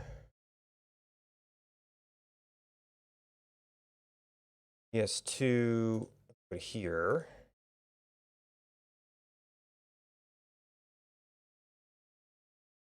Okay, so it's already not as big, but this is a very small time period. For a particular file, yeah, tutorials. Actually, negative 860 is the biggest normal file.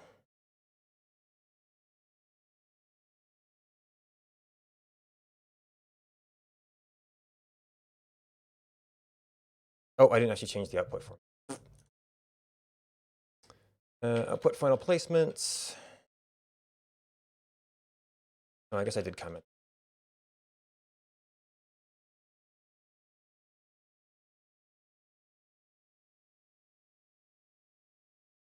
Oh, right, you need to be able to read and write. This is a bit of a breaking change for any. I don't think this is able to resume from any. Yeah. Did I actually remember to rename the file?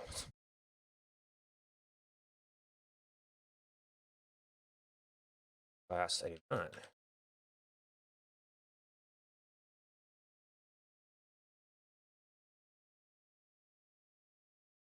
Okay, 15 to 11.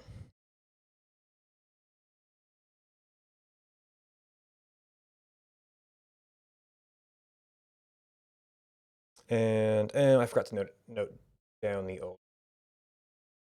Yeah, it was like 280 or something. So that's also a win there.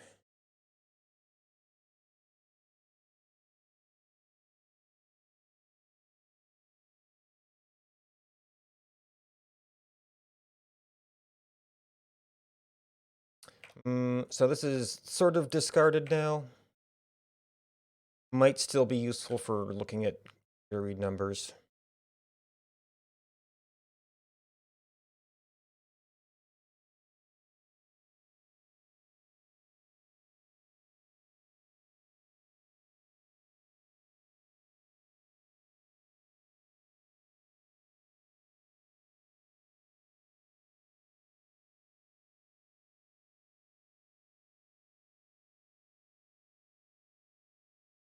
Oh, that actually needs or speaking of reading back.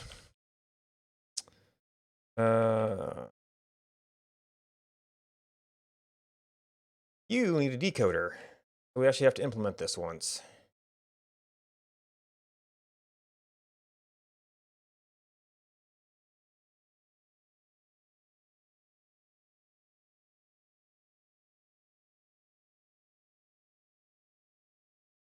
Okay, so you're going to decode a string.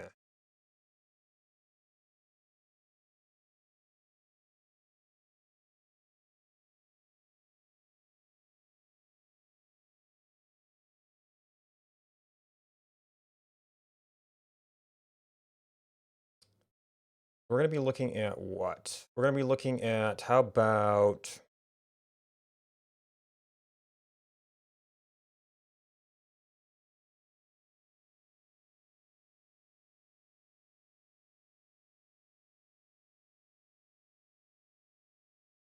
if first is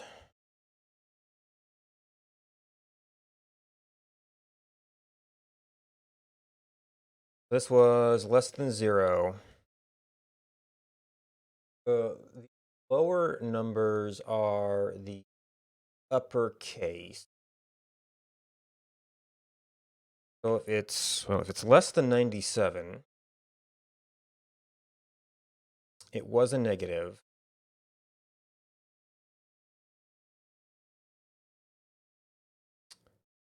So we're going to say that S0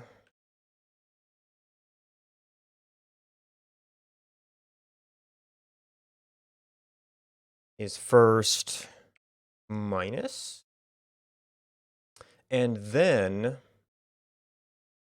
and that's S0.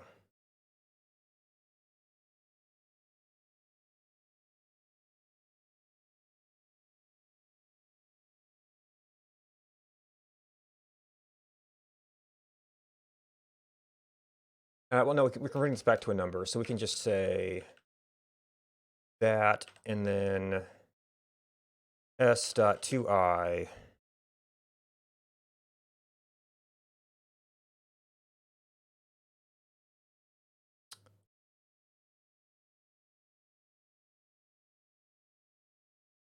and you're just that, but 97.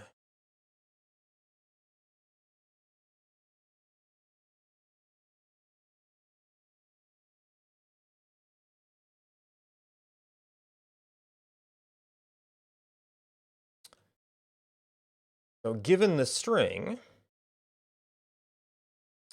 what we can't do is this.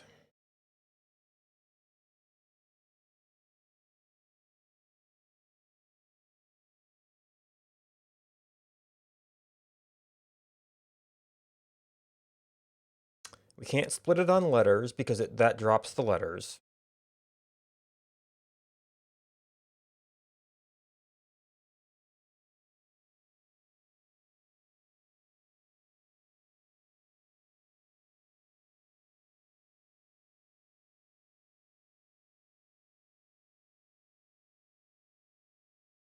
So we may have to do a match with a repeating regex.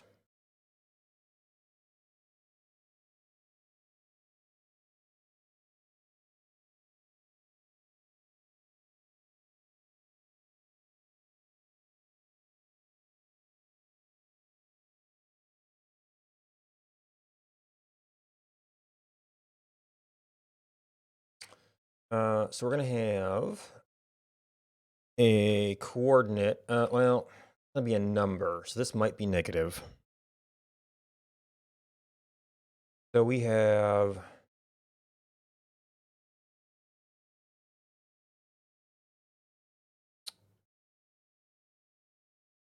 maybe a negative. We have any number of digits. Then the captures might get weird here because we have to have a thing that if we have an X, there has to be an entry. Then you are going to be, I mean, we can really call this a letter. Is it word? Is it? No, this is actually going to be a regex class. I would presume to have the documentation.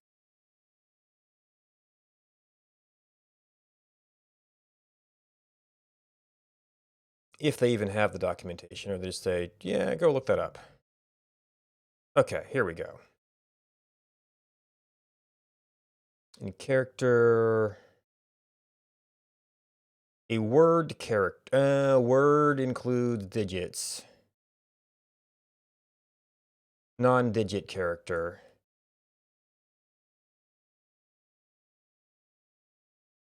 A non-digit character, and then it might actually be a single letter. We can then have any number of digit characters.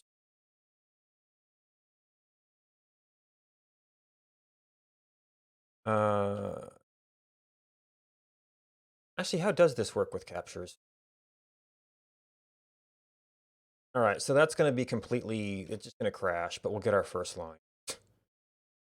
If we get our syntax right,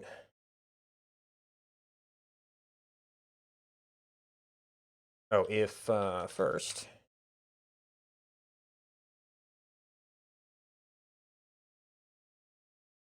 This actually has to be a split for this to actually like try loading anything. Process small microspan double start times multiple files, one seed, smaller data set.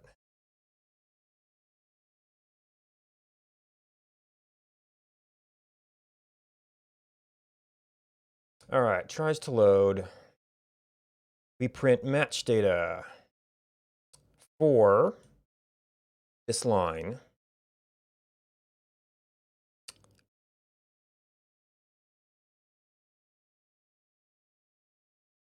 Didn't get what we wanted. Oh, this is a non-digit character. Okay. I could just do my own character class here. Alphabetic character.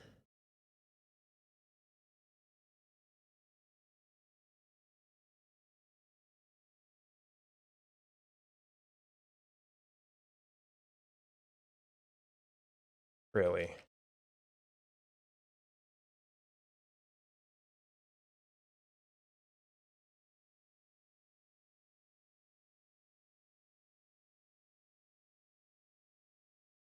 Oh, no, not double. That's double.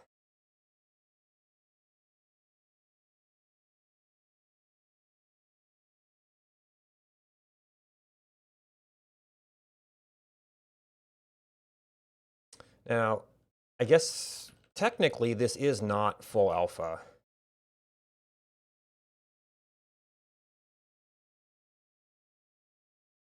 Because we're going to have, what, 65 to 75? Or is it one less? 1, 2, 3, 4, 5, 6. Yeah, 74, which is J. So we're going to have A to J and A to J.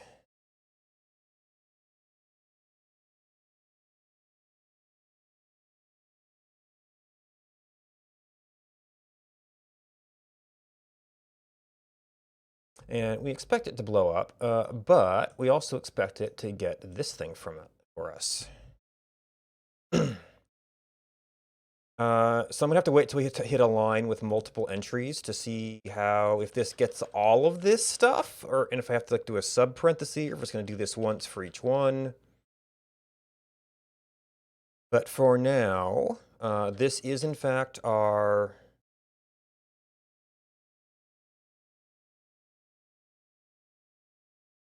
this is y and then x's.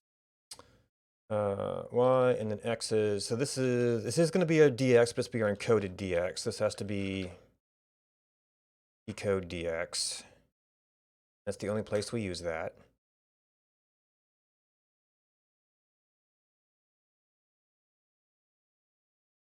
Okay. Undefined method shift. Oh, right, this is match data, not. Uh, Actually, yeah, the first entry isn't even what we want.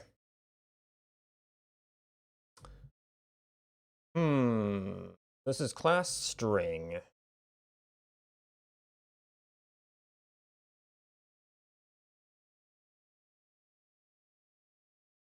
Match data. Can do that.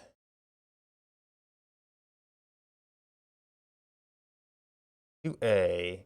Returns the array of matches.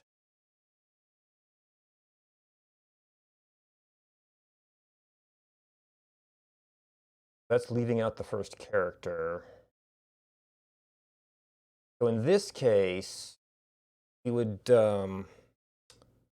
if we did that, we would shift once just to get rid of the.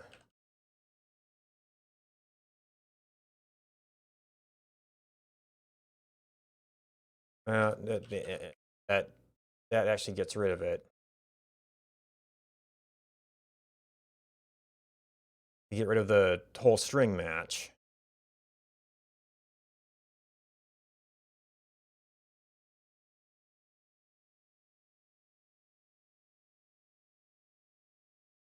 All right, blah, blah, blah, blah, blah. Can't be coerced into integer. 88. Oh, right, you didn't get two-eyed because everything couldn't just two-eye the entire thing.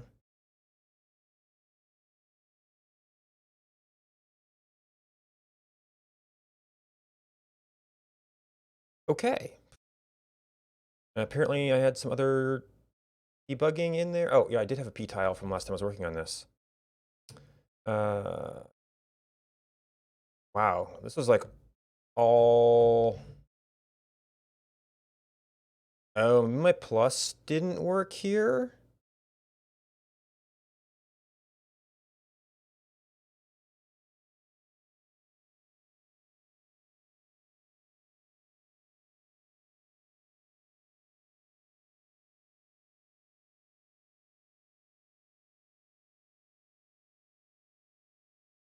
Well, actually, just showing the pre. Well, that kind of shows what it matches. And probably I don't need this right now. Okay, these are very, very short lines. This is sparse data.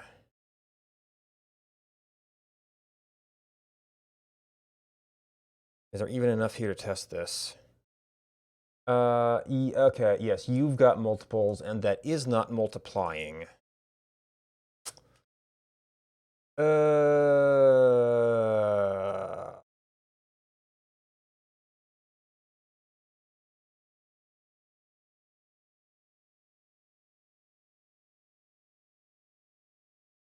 Wait, do we get the D? This only captures the last instance of it? Oh, can regex do multiple captures? Regex, it's like array captures?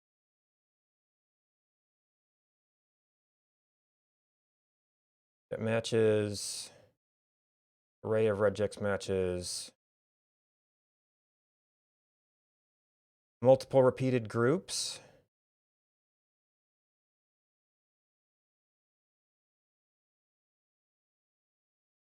One group in the pattern can only get one exact result.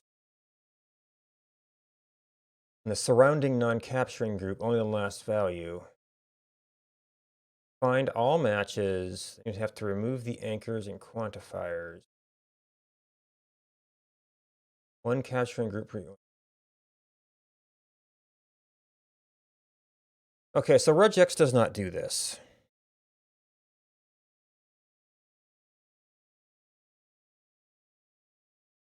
Ah, find all. So maybe there's, well, I'd have to get my first bit separately. Match data. Not afraid to regex. Oh, this might still be in string. Maybe it's in regex. It's not sub. We're not substituting.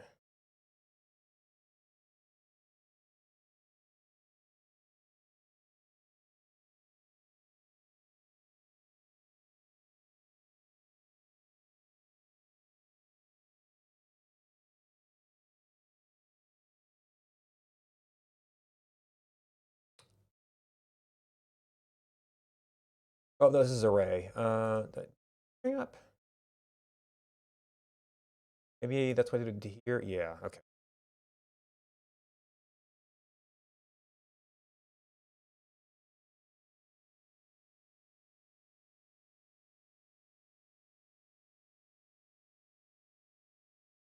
Match.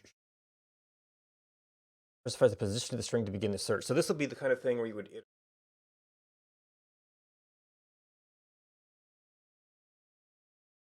It's a successor. Yeah.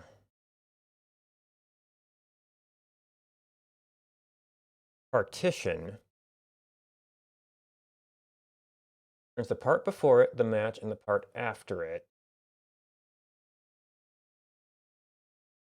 That looks like it only does a single. Must prepend.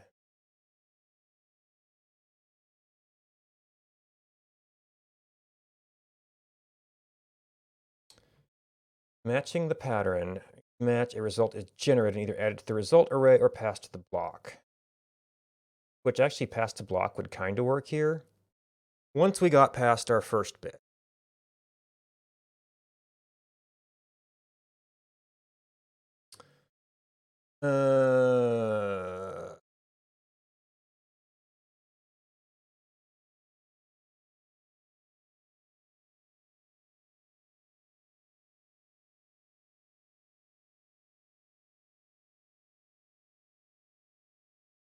But I almost want to do like, well, there's before, after, and I kind of want the after.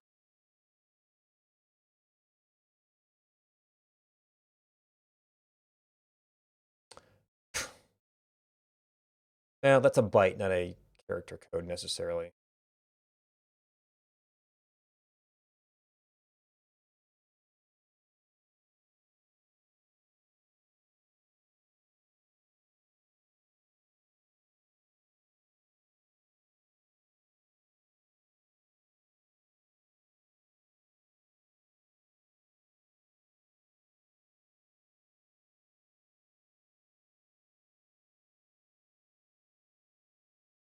Encoding.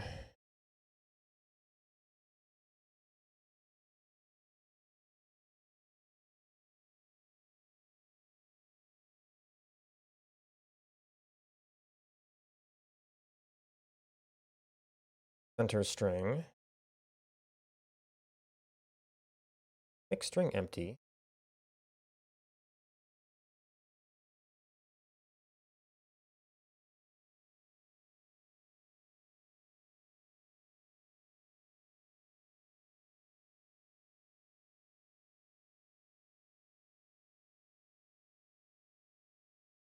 Here's the G subs.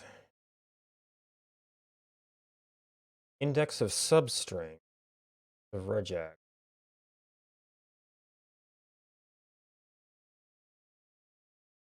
I might want to use partition for this. Because I want, well, we expect the beginning part to be empty. We'll have our initial value, and then we'll have the rest that we want to do other things with. So we expect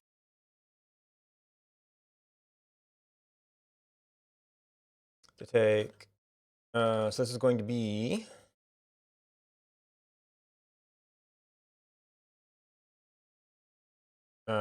prefix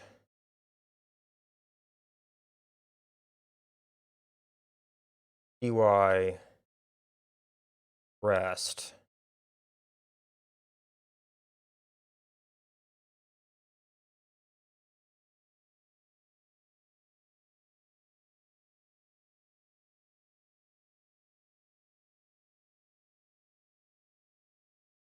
And this is just needs to be a regex because it's going to be the thing it does.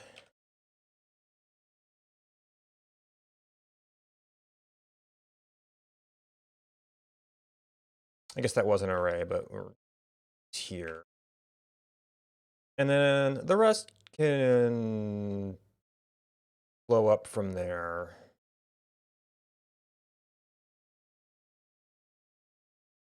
Oh, well, because it was still sort of doing something. We got nothing, we got a number, we got other stuff, which some of these...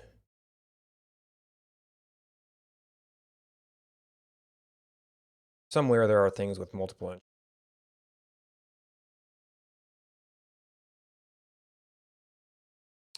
Not actually many in this small data set, though. Okay, like you. That got us our 24, that got us that. And I don't think I saw the match all here.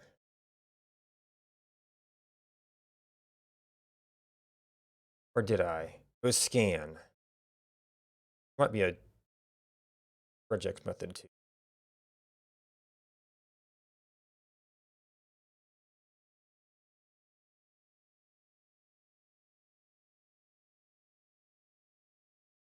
All the regex language.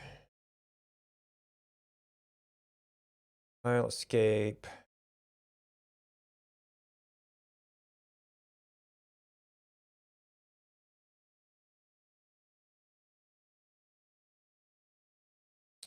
Match on string, so basically the same thing. And you don't even have scan.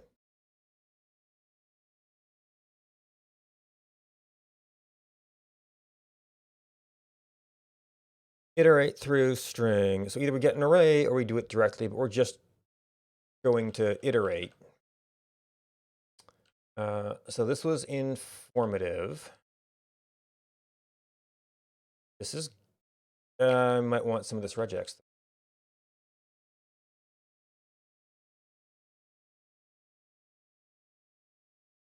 Plus ey. And then rest.scan. Now this is just the pattern.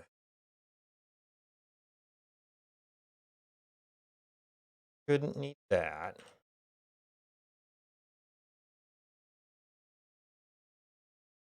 Oh, actually scan just takes a block. Now, this doesn't give us a set of results. The one, well, let's just do it.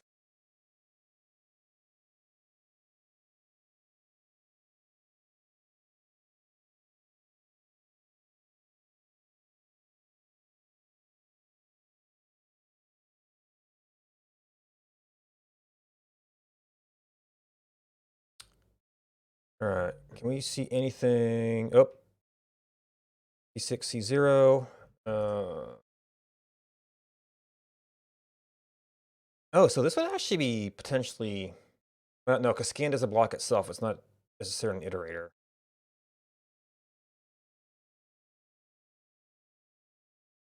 So it can't return right.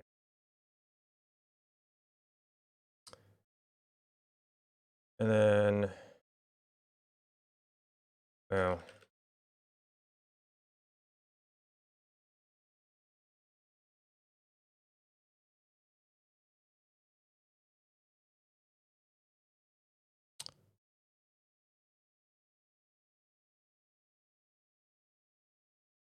hmm?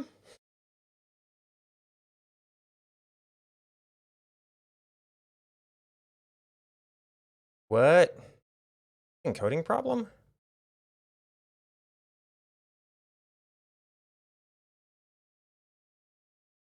Oh, you know what? This is probably because I'm modifying the string as I go. This does not seem encouraging, though. Yeah, so I may have modified that string.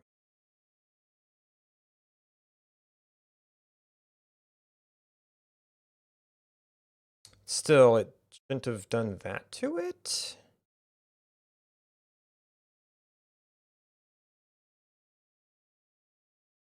Okay, yeah. That worries me, though. That worries me a lot.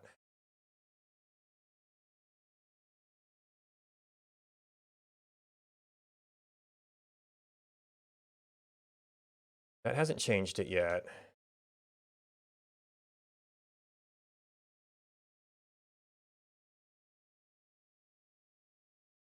So at the moment,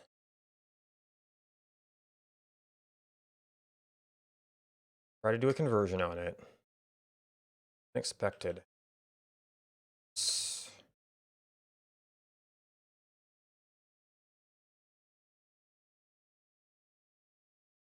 Okay, yeah, something has happened to our original string in that process.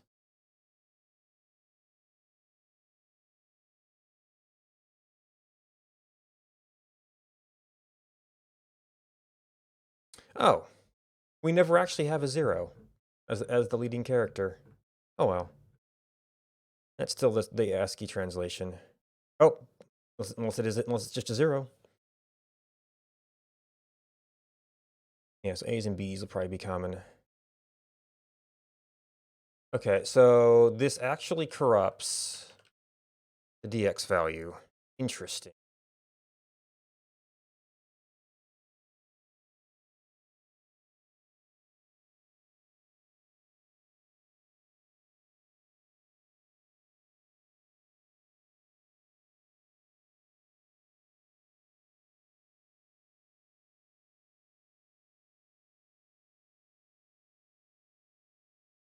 All right, so it's able to resume that.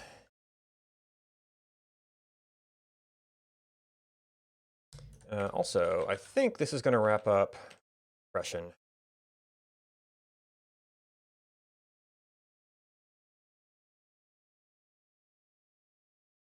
Placements.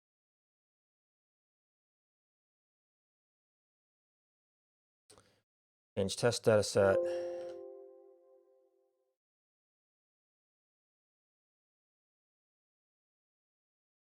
Space and sign coding is all right, and that is actually a pretty decent time slot. So next time we'll be seeing if we can decode all of this in JavaScript.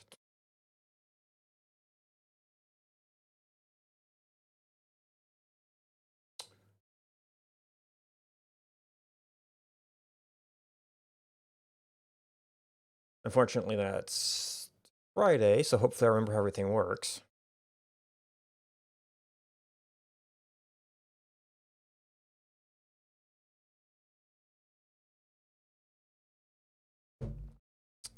That'll be it for coding. Definitely don't need that.